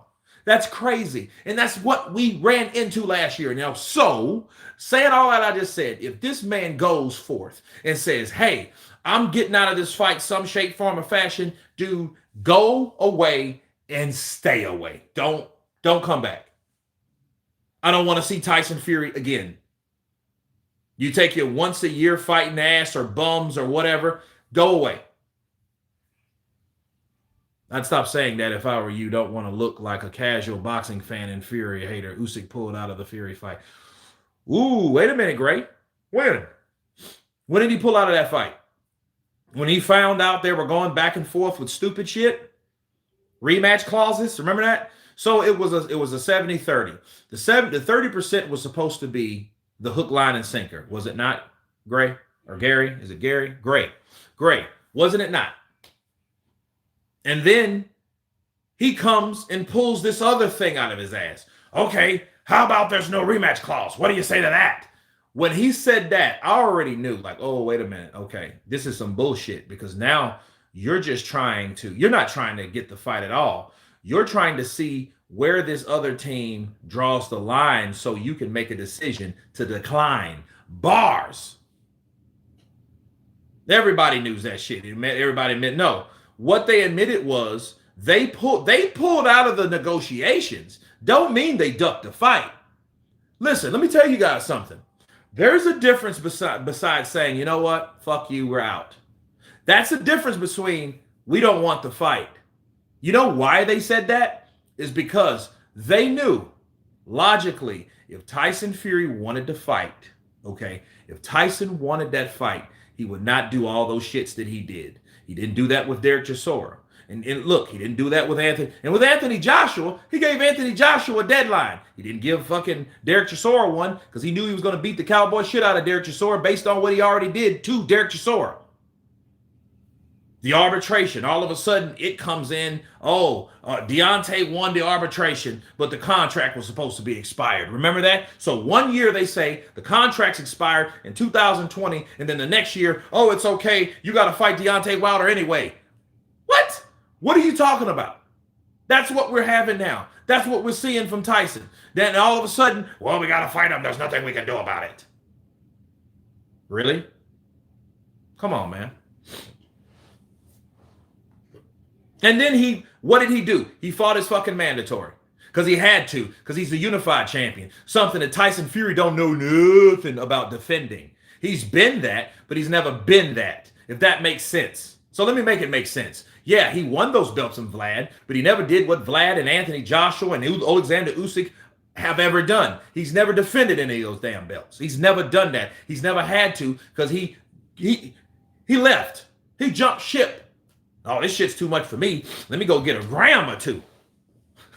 Or 3 or 4, knowing big-ass Tyson. Everybody knew he was high talking about Monday. Monday's the deadline. Fear Officer Usyk and AJ fights. How many did they offer him? Well, here's the deal. With Alexander Usyk, Skills Challenge offered him the fight. Okay? Usyk signed the Skills Challenge. Let's understand those facts. Okay? So Tyson left Saudi Arabia to avoid that. Great. Don't you see when you leave a whole country that wants to finance and put up the whole fucking fight purse, the venue, the everything on a silver platter, and you leave? That when I heard that in January, this time last year, when I heard that, I was like, uh-oh, that fight ain't going to happen. You know why I knew? Because they're going to bring it back to the UK. That means there's no Saudi money if they're not fighting in Saudi. I knew that for a fact. I knew that shit for a fact. That was like, you know what? That fight ain't going to happen. Then something told me that Tyson didn't want it. Matter of fact, Tyson could have fought Usyk in 2021. He didn't want that shit. He didn't want it. Tyson didn't want it in 2021. He didn't want that shit in 2022. He wanted to fight in Gonu. Bars. Because, I mean, look, those fights happen And when they happen, when he wants it, they will be made. Fury refused to sign the contract for Saudi for April 29th last year. He also pulled out of these December 23rd last year. No way he's going to fight on February 17th. Listen, if he doesn't fight, I don't want to see him again. If Tyson Fury does not fight Alexander Usyk February 17th, I don't want to hear another date. I don't want to see another reschedule. I don't want to see, dude, bye, Tyson. Bye, Tyson. See you later. I'm tired of, because at what point do you guys understand? I don't care if you're fans of Fury or not. I don't care. At what point should you wake up? Dude, that fucking guy from LDBC woke the fuck up. You mean to tell me if he can wake up with his brainwashed ass, you guys can't? Come on now.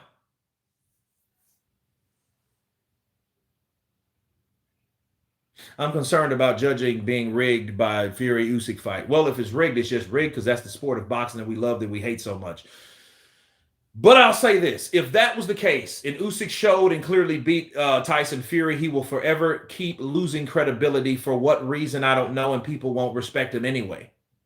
See, if Usyk goes in there and beats Tyson Fury, the only people that will be claiming Tyson Fury won are people that are still in denial that he's the greatest, or people that worship him, or people that are fans of boxers instead of the sport of boxing itself. Okay? That's it. Because if Alexander Usyk goes in there and taps that ass, and let me tell you something, corruption is not too far-fetched. Let me explain something to you guys. You know why it's not too far-fetched? Because what? We're dealing with Tyson Fury, which is what? He's 35 years of age. He hasn't been defeated. He has one draw against Deontay Wilder. Okay, he scathed against the Ngannou fight. Okay, we got Alexander Usyk. He's like what, 21-0 or whatever like that. No losses, no draws. I think he has 14 wins by knockout or whatever. But how old is he? Dude, this dude will be 38 years old on the 17th next week. In 3 days, Alexander Usyk, the same date of my father, Muhammad Ali, will be 17. On the 17th, he will be 38 years old. How old is Alexander Usyk? 36 years old. Oh, he'll be 37. So 37. So a 37-year-old Ukrainian versus a 35-year-old British guy that can talk more shit than Jesse Jackson, George Bush, and a preacher. Right? If he could talk more shit than those guys, yeah, I think. He lost Cunningham by most opinions, but it didn't matter. Usyk is a year older than Fury, you muppet. No, he's not. No, he's not. He's 30. He'll be 37. Tyson Fury's 35. Maybe a year and... Okay, his birthday's in September, right? Was his birthday on the 10th? 18 months. Okay. So that's more than a year. It's not 2 years. So you got that, St. Don. It's not 2 years. Right? But understand, on paper, a 37-year-old Ukrainian is talking about retirement. I mean, how long is he going to fight? So no, I mean, and this is all. Look, this is all for you. If Tyson Fury fights, he's good. I haven't been mad at Tyson. So you guys made this come back in me about Tyson because you made me rehash all the shit Tyson has pulled. Tyson has had a harder life. Tyson has had a harder life based on Tyson's decisions to have a harder life. Nobody told him to get pissy, drunk, or shit-faced, or coked out of his mind and all this shit. Nobody told him to do that. People, look, you don't see Roy. You don't see Floyd. You don't see Bernard. You don't see Artur Beterbiev. You don't see these guys, Andre Ward. You don't see these guys all drunk and kicking taxis and shit. You don't see that.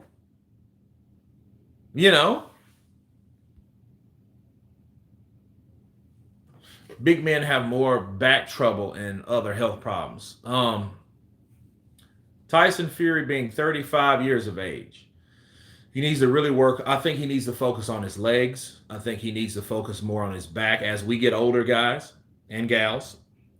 We need to really work on our backs, strengthen our backs, because that aids our legs. So a strong back and some strong legs can do wonders for us as we get older. Because see, if we don't have strong backs, we have to strain other muscles and parts of our body just regularly picking up stuff. You know what I mean? Everybody between 35 and 45 or 45 and 55 on up, we have to understand that we're getting older. We have to understand we're not spring chickens. We also have to understand we have to do things smarter and not harder. And then when we try to do things harder and we're not conditioned to do them harder, we could end up tearing, ripping, damaging some stuff that we really need, like muscles, tendons. You know, you can catch a hernia. Bro, I just had a first cousin, bro. He had a hernia. Look, he had a hernia here and he had one like there. Bro, he had two hernias trying to pick up some shit. Yeah, I remember that Psycho Crush. I was angry about that too. I was mad about that. You know, and something that really didn't have nothing to do with Tyson necessarily. Is just that uh I look at boxing. Boxing is archives to life. You know, like I used to have. I don't know if I told you guys. I used to have a cousin that was he's my same age. He's 6 months older than me, or he was. We talked about boxing all the time. If I'd have started the channel and he's still been around, because he passed in 13, I started the channel in 15. We would have been together on this, you know, he would have been a guest star or something, and would have been talking back and forth based on what we felt about boxing, because that was my friend. He was my cousin, but he was also my friend, and we had in common we loved boxing. Okay. And you know, saying that to say this, we always talked about Mayweather and Pacquiao, because Mayweather and Pacquiao was supposed to fight years ago. This man died waiting on this fucking fight, and when it happened, it wasn't shit. However, using that as an example, shout out to Pro Bees. If you guys remember Pro Bees from Pep Talk UK, a British channel, that was my guy. Okay, he was a good friend of mine. We had many conversations. I was on his channel a lot. Real good dude, man. He didn't have an agenda or anything. He just loved the sport of boxing. He loved what he did. He loved to interview, you know, fighters and promoters and trainers, and he loved to do that. Okay, so when Tyson Fury decided to stop that, change that date, Pro Bees died right before the Joshua fight. Had that fight happened on July 24th, 2021, he would have saw that fight, but we couldn't see it because it pushed back. He pushed it back to October 9th. You know, so it made me think of my friend there.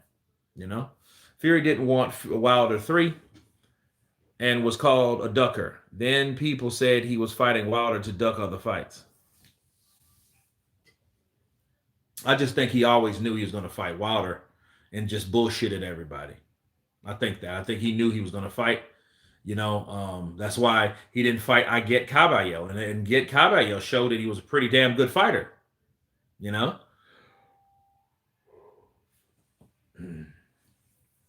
Cool dude, Pro Bees. Yeah, Jorge Fortes. Yeah, real cool guy. And it's crazy. Learned a lot from him, you know, and people aid you. That's why I help other YouTubers that are trying to get monetized, other guys that love the sport, you know, and they're trying to, and I don't really have much to offer as far as like technical. I'm not really a techie guy. I've learned more in the last 2 or 3 years that I've known my whole life about editing. So I love to play around with it and learn more. But, you know, a person that pays it forward is a person worth, you know, remembering and acknowledging, you know. Any news about the undercard of Joshua and Ngannou? Yeah. Well, Zhang is waiting for Deontay Wilder to sign. Joseph Parker is rumored to be on that fight date, so he may be fighting Philip Ergovic. You know, as could probably be a draw, and he never get one.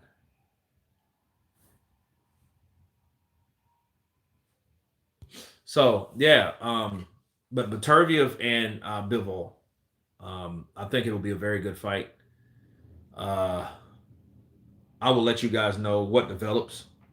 but Beterbiev is an absolute beast. Now, let's talk about David Benavidez, since we're talking about Beterbiev. I think, speaking of Callum Smith did something that David did not want to do. He wanted to stay at 168 and chase Canelo. And I know why he did that. I'm not dissing David Benavidez or anything like that. I just know he didn't really dare to be great like he bragged or claimed. I think David Benavidez wanted to fight Canelo Alvarez because he wanted to get paid. He wanted to get paid. He wanted to get that cash. He didn't want to tap that ass. He wanted to get that cash. Bars. Because he knew fighting Canelo was a cash cow. I'm going to get some M's.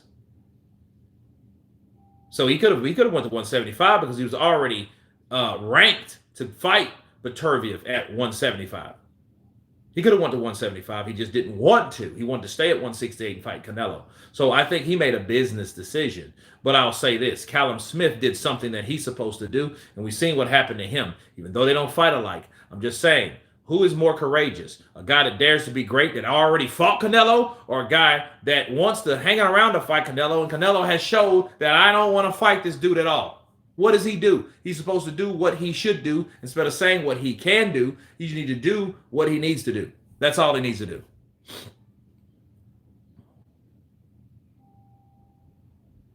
Cabello fought well. He earned a few new fans. Yeah, he did. Triple G effect, I want Canelo money. Yep.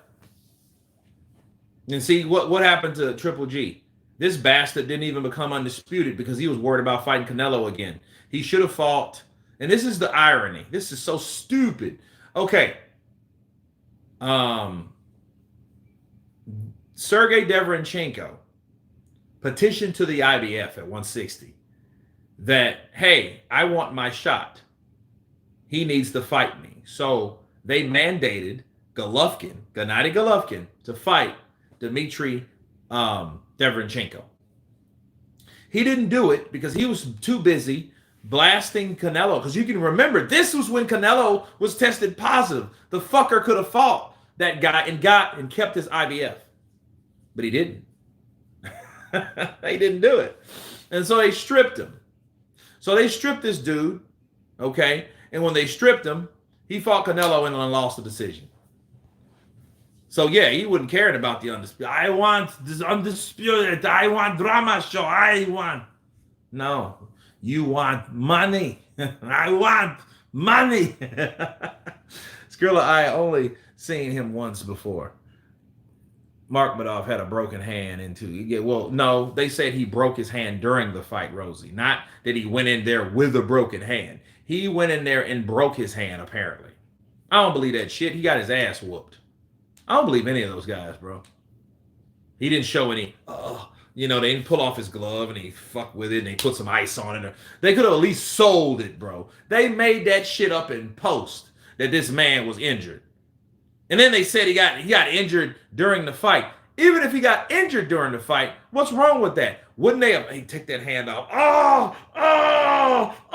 Put some ice on it. Wrap it up. Something. They didn't do anything like that. You know what I'm saying? That dude wouldn't hurt. The only thing that was hurt is his neck because he was twisting his fucking head all day. That's the only thing.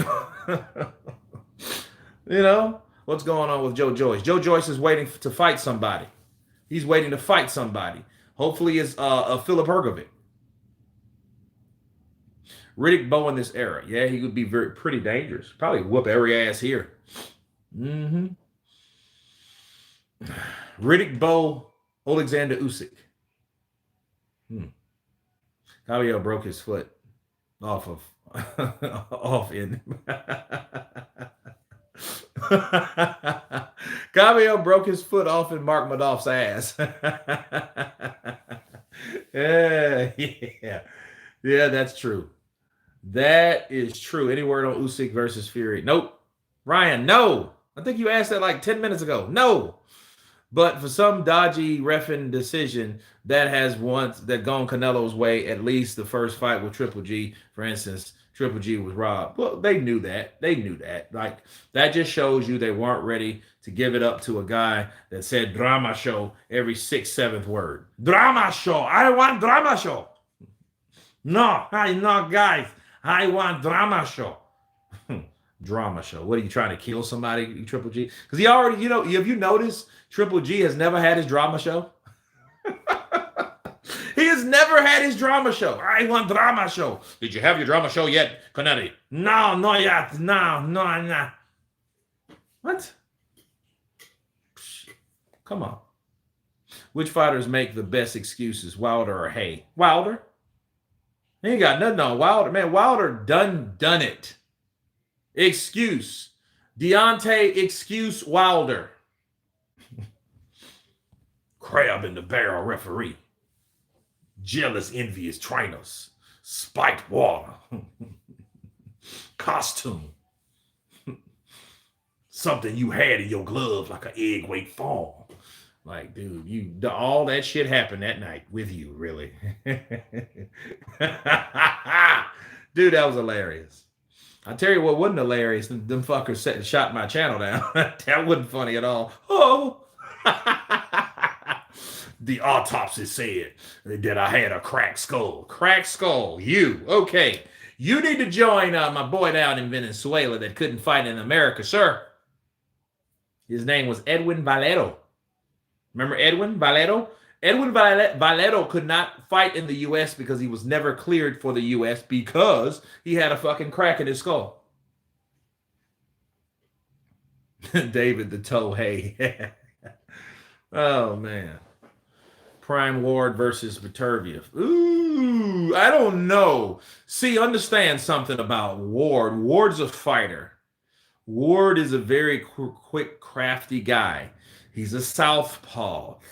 Ooh, I don't know, bro. Like, Ward's my guy. SOG, all that good stuff. I love this story. If you guys gotta check, I'm gonna check it out today. His documentary, bro. Check that out. I seen Golden Boy. Golden Boy was really good. And that's just Oscar just getting so old. He's just tired of lying, tired of just faking. You know what I mean? That was really him in the dress and the fishnets and shit. Kurt Vernon Forrest versus Terrence Crawford. Ooh, B. Michael in the building. Bro, Vernon Forrest is big. Vernon Forrest is talented. Vernon Forrest fought a lot like Terrence Crawford too, didn't he? I don't know. I don't want to call that. Only because Vernon's dead. He's no longer with us. But then I don't want to say because he's dead, then he would win. You know what I'm saying? I don't know. Ward's tricks wouldn't work on Beterbiev because Beterbiev is going to say, Don, Beterbiev, bro, he's going to come beat you up. He's coming to beat you up, bro. I've seen that shit. Exactly. Beterbiev with Ward. And see, this is what I noticed about when he fought Kovalev the first time. Kovalev wasn't a pressure fighter. Kovalev was heavy-handed. Wait a minute. Speaking of Kovalev, Kovalev is going to be on the undercard of Usyk and Tyson. I just remembered. I heard that. Fury versus Usyk undercard, not announced. Why? Well, you got, Sergey Kovalev's going to be on there. And somebody else, I can't remember who. Ward left when he saw Beterbiev coming.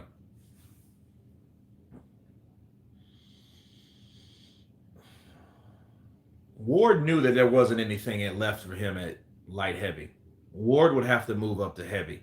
Ward was going to do that, but I don't know what happened to Ward. I don't know why he decided to get the hell out of Dodge. I don't know why. You know. Jayapataya. Okay, yeah, him too. That's right. He's on there. Kovalev's making his comeback on there. Yeah. Why are all these tough, disciplined boxers outside of America? What's up, Kurt? J. Roos Theory in the building. What's up, brother? Kind of punch to you. Because, guys, including you, J. Roos, most people that are disciplined themselves in sports, it's not boxing, it's football.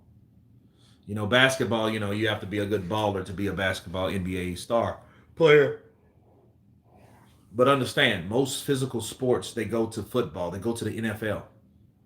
That's what happened to most boxers. They all went to the NFL, bro. Boxing has not been that premier place, or it hasn't been pushed to the limit of football. Football, most guys stocky. You know, if Mike Tyson would have been a fucking fullback. I'm sorry. Mike Tyson would have been a running back. Okay. If he probably wouldn't have fought at all. No, just give me the ball. Just give me the ball. I can hit the hole. I explode the hole. I know how to explode the hole. I'm fast and really quick. I really know how to dick. And I know how to maneuver. And I know how to make yards. That's what I can do. You give me the ball. I can do what I can. I got 100,000. I got 100,000 rushing yards. And, I'm just trying to do the best that I can with my team. Mike would have been a damn football player now. No, Mike. Well, yeah. You know what? Mike probably would have got busted.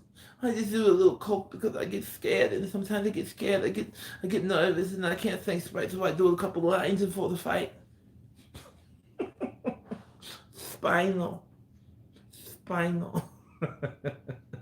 Yeah, Tyson would have been like another. Look, Tyson. He just built like a running back.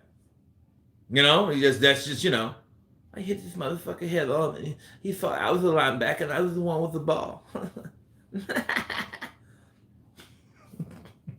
I love the cheerleaders. The cheerleaders in place say Mike Tyson, Miketyson. And I asked him, can I get in? Jared Anderson is only hope of U.S. boxing. Yeah, he got to stay out of trouble. I don't think they've announced that. Spinal. Spilky. James versus Beterbiev.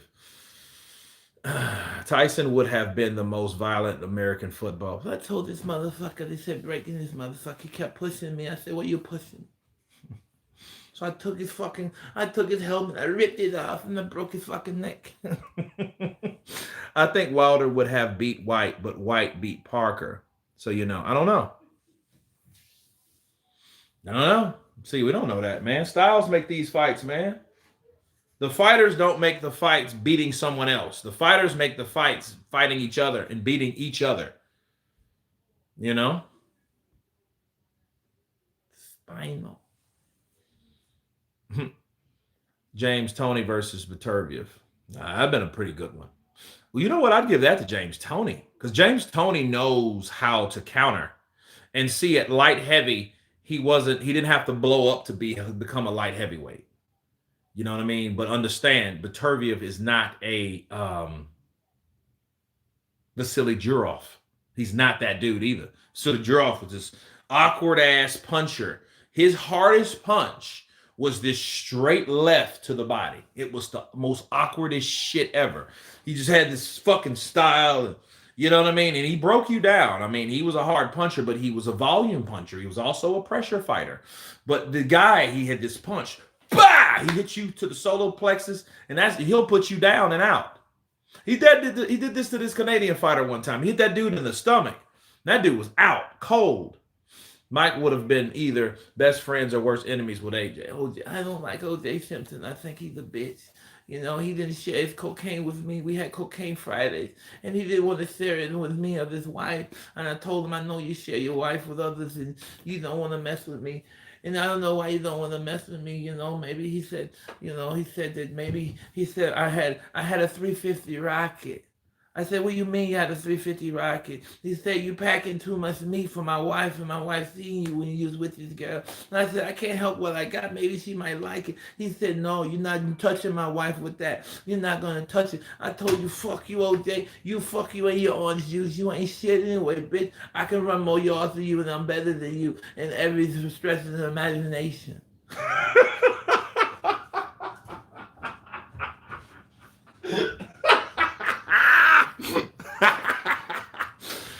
So I don't like O.J. Simpson with his little pussy wife, his wife's little twat. And I told him, I got what you need, baby. And you didn't want...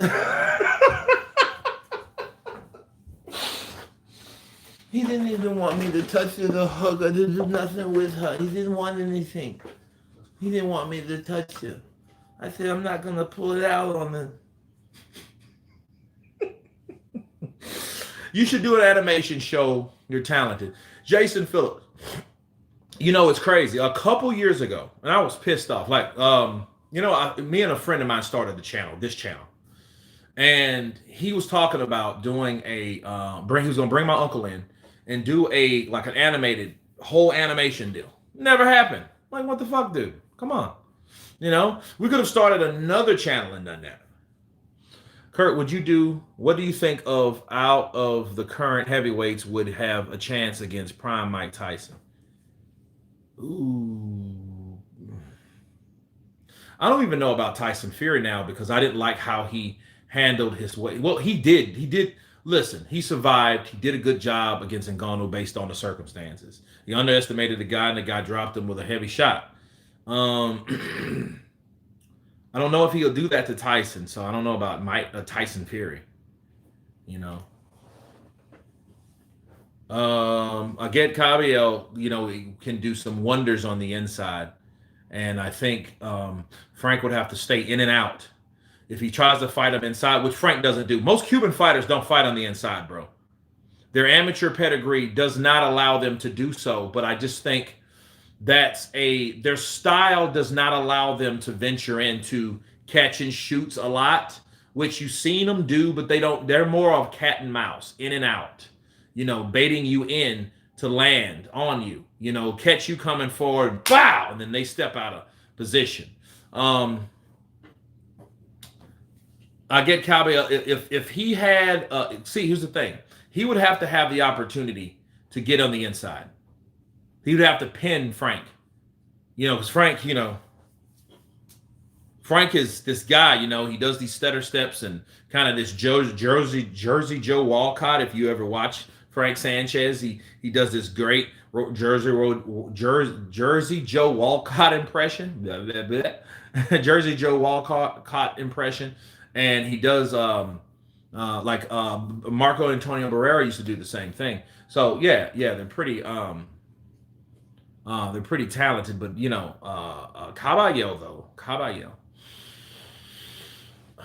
Cabello is,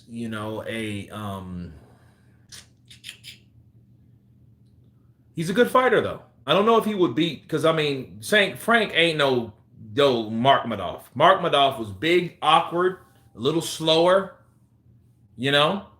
So I think Frank will be able to exploit, and because Cabello's good, but I still think Frank would beat him. But I see at some point, if Cabello can get on the inside, he can really bust up that inside and go to that body. Kurt Fury's second best win is Dillian White, not Deontay Wilder, because he has a rubbish resume. Yeah, it's crazy how your resume changed based on who beat you. Ain't that something? See, Dillian White beat Joseph Parker. Even though it was a good fight, man. Don't take that away from Sif Parker. Yeah, Frank's skilled, Jason. Absolutely he's skilled. Mark Madoff had a broken arm from the second round versus Cabello too. Oh, okay. Philip Hergovic is bigger version of Bivol. Hell no. Philip Hergovic? No. If he was faster, maybe.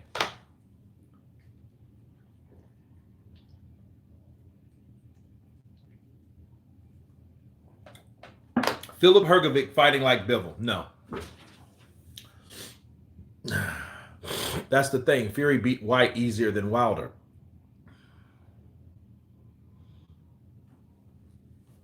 Yeah, that's true. That's true. He did. That's true. Good counterpunch. Counterpunch to St. Don and this man. I got to give it to St. Don. St. Don's like, fuck you. Tyson Fury's king. He's going to show all you wankers. You bloody dulces. Funny as hell he does that too. And then all of us got to eat crow. All of us. Because I have him losing to Usyk. He goes in there, beats the shit out of Usyk. You know, that'd be funny as shit. Yeah, you, Curtaville, you fucking Dawsa, you're next.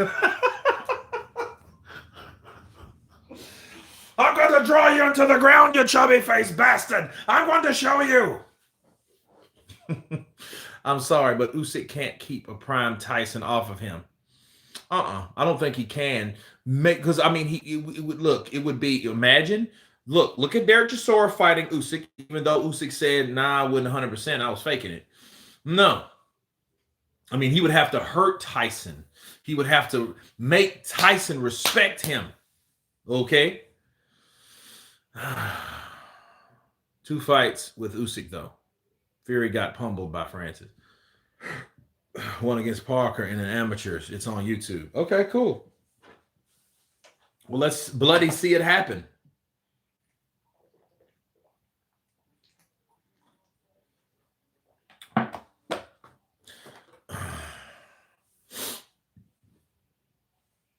That upper body movement, I think, will give anybody problems with like, what the hell is he doing? What the... I know I get him in and I say, I'm like, oh my goodness. This dude has just opened up a 6-punch case of whip ass. What do you think? A challenge, Subriel Matias, Devin Haney, Ryan Garcia Lopez. I don't know, bro. I don't even want to talk about those dudes right now. I don't even want to talk about them. You know, and the reason I don't, because they kind of put me in a bad mind. Like, Ryan pulled his bullshit hanging around Floyd. Floyd is like fucking a termite. He's like a big termite, and he eats away at the ambition of these fighters.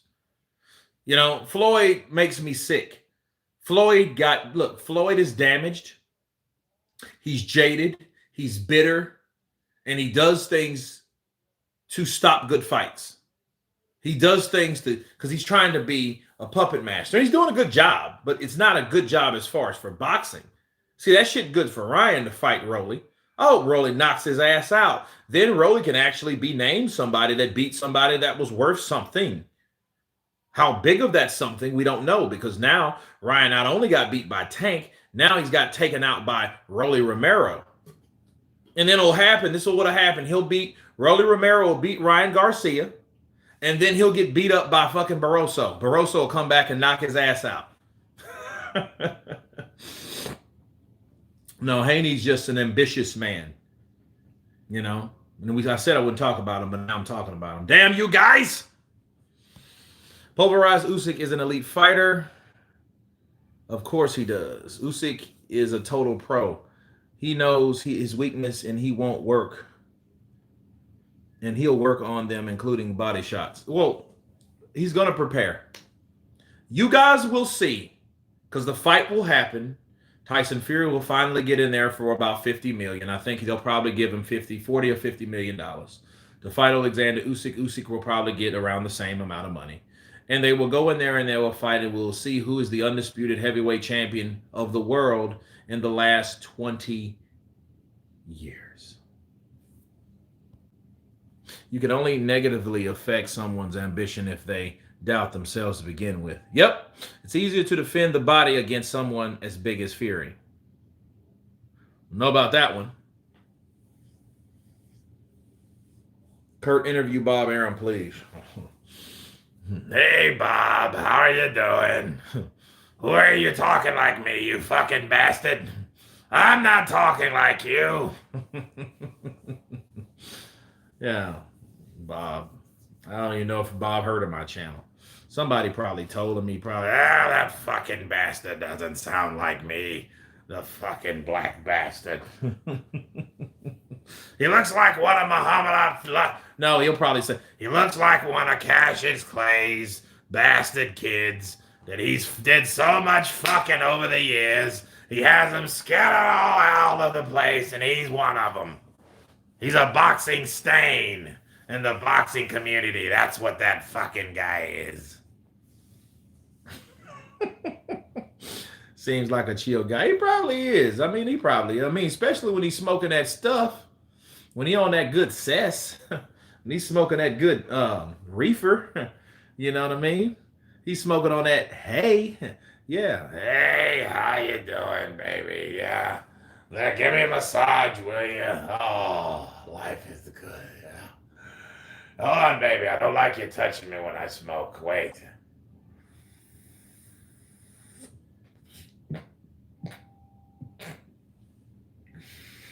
That might choke. Okay, you can continue. Ah, this is good. This is great. How's your nephew doing? Did he get into that school that you wanted?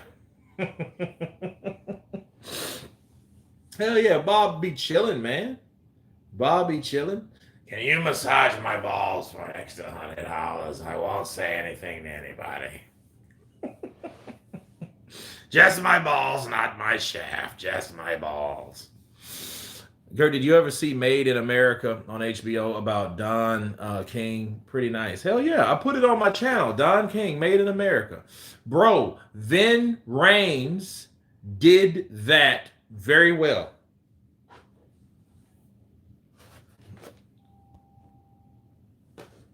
Kurt, how do you feel? How close do we need to be to Usyk Fury with no undercard before you realize it's not happening? It's going to happen. Mm-hmm. Jermaine Franklin. I'll reach out to Jermaine Franklin.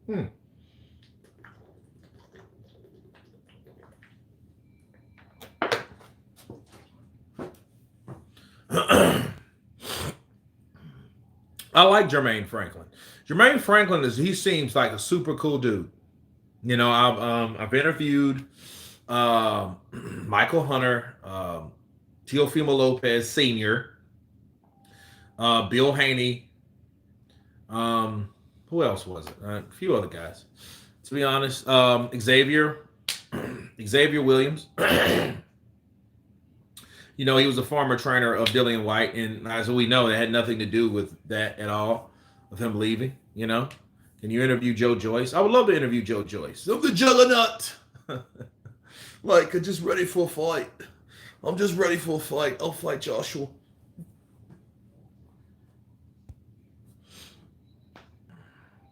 And the fight gets 3 weeks away, no undercard.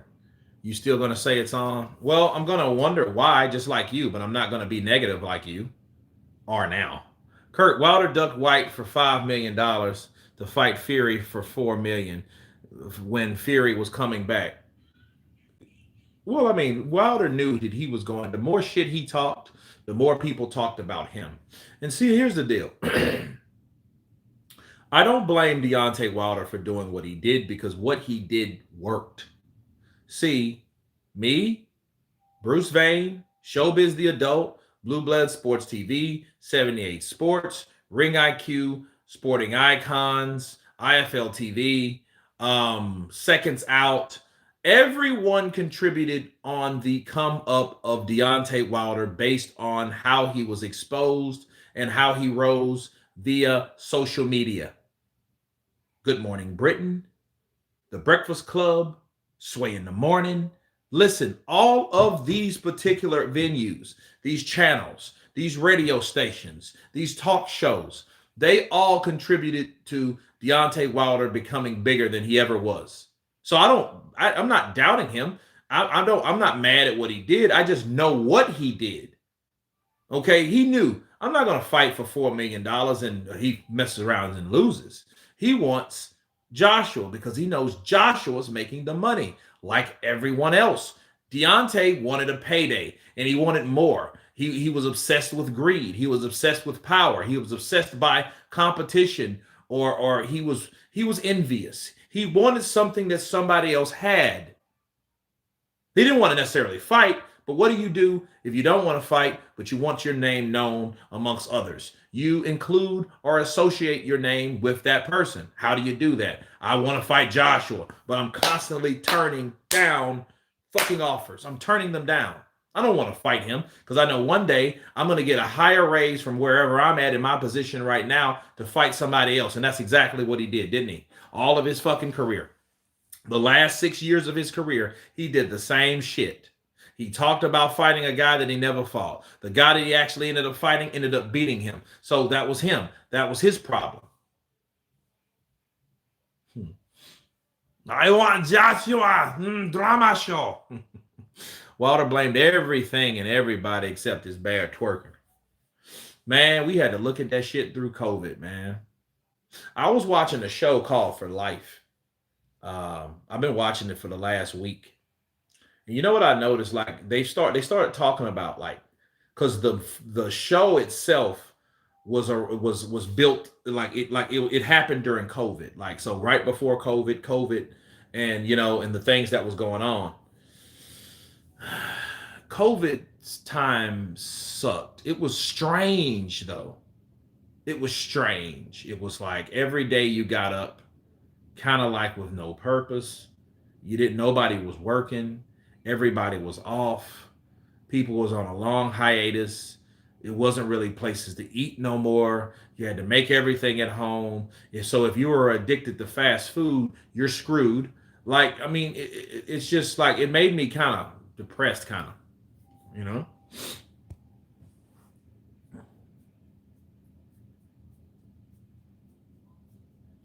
Yeah, St. Don. If he's training for something, you know? Could Triple G chin hold up to Beterbiev? I don't know. I mean, I know he has. You know what? I think Triple G can take pretty much any punch with somebody around his size. However, I think Beterbiev would beat him by going to the body. Eventually, he would hit Triple G and hurt him to the body. That's what'll happen. Guys like Jaime Munguia and guys like that, yo, don't fuck with Beterbiev. Leave him be. Wait till that man's about 45 and then try to fight him, and then you might get him. But until then, that dude's going to beat the shit out of you like every other person that tries to come thinking this man is old. This man is primed. This man is reserved. This man lives clean. This man prays 5 times a day. You know what I mean? He just relaxes and takes it easy, I think. He's probably a simple dude. These guys that do the most like physically fit conditioning and in their regimen and their techniques and their training, they're not like over the hill top dude. They're mostly introverts. Give you an example. Michael Jai White, he's boring. He just likes to hang around his kids. But he's in the gym. He's an absolute beast, and you know what I mean. But he's not this dude that goes out and parties. He don't drink. He don't smoke. He don't do that shit. Those dudes don't do a lot. Hell, but I could see Usyk. I don't even think Usyk drinks, but I could see Usyk probably drinking before someone like Beterbiev because he doesn't believe in that shit. You say, I believe Sanchez at around 39. ¿Cuántos años tú tienes, papa? Fuck you. Ay, ¿qué pasa? Hey, Kurt, Fury in 2019, Duck White, and Joshua that year.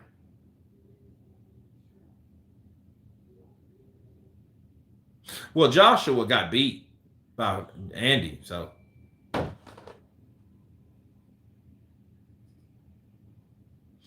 Where is Johnny Rice?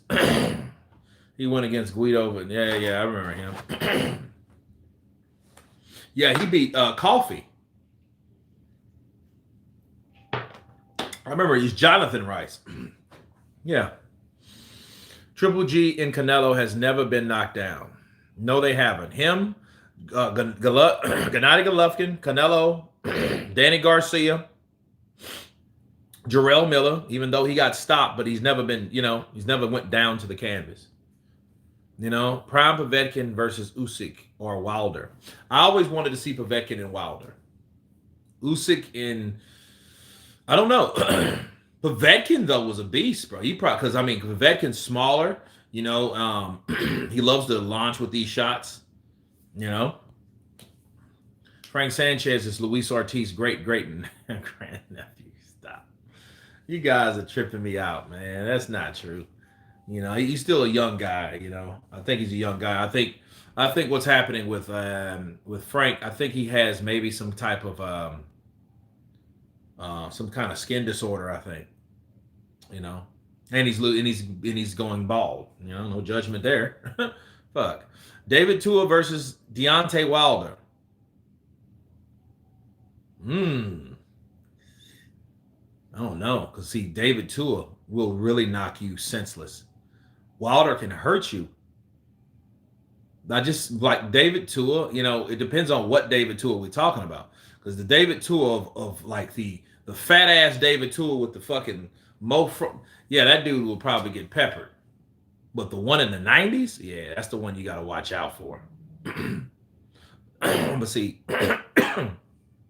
he has to be careful with Tua because, see, Tua is one of those guys that Wilder thought he really was. See, Tua is a guy that knew, like, hey, if I catch you with that left hook, you're out. I mean, he knocks guys spark out. Bah! They ain't getting up when Tua hits you. And David Tua was supposed to come back to the sport. Povetkin would probably crush Wilder like he did to White. Maybe.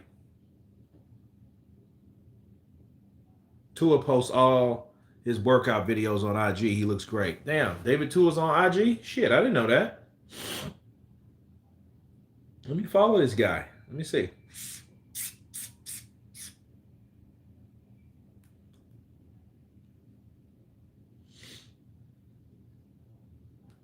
Yeah, let me find David Tua real quick.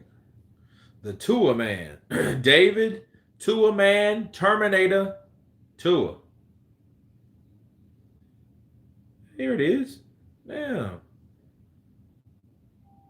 Yeah, he was living in his truck for a while. Damn, Tua.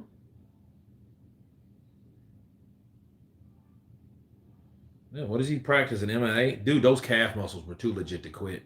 Manny Pacquiao, eat your heart out. Them dudes over there, they kick you with those legs. They're going to snap shit. They're going to snap chins and kneecaps. Blah! Oh! How about Tua versus Ray Mercer?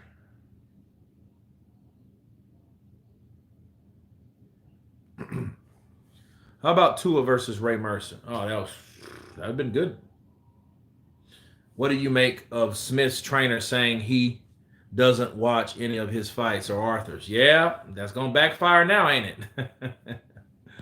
What do you mean you never seen his fight? He moved to New Zealand. Tua's calves are huge. Yeah, the dude's stupidly big. Big ass back, big ass legs, big ass head like a fucking pit bull dog. Jesus Christ. Yeah, he'll knock your head off. Don't let him hit you. If he hits you, he's going to knock you out, bro. He's going to knock you out. Seriously. Don't do it. But, guys, I got to get out of here. I've been on 2 hours. I got to do some more videos for today. It's past 4 o'clock where I'm at. Peace, love, and blessings to you all. You will stay tuned, and you will see videos coming from me. Bars. Pretty soon. You guys have a good Sunday. Monday is another day. And everyone has been counterpunched. Peace!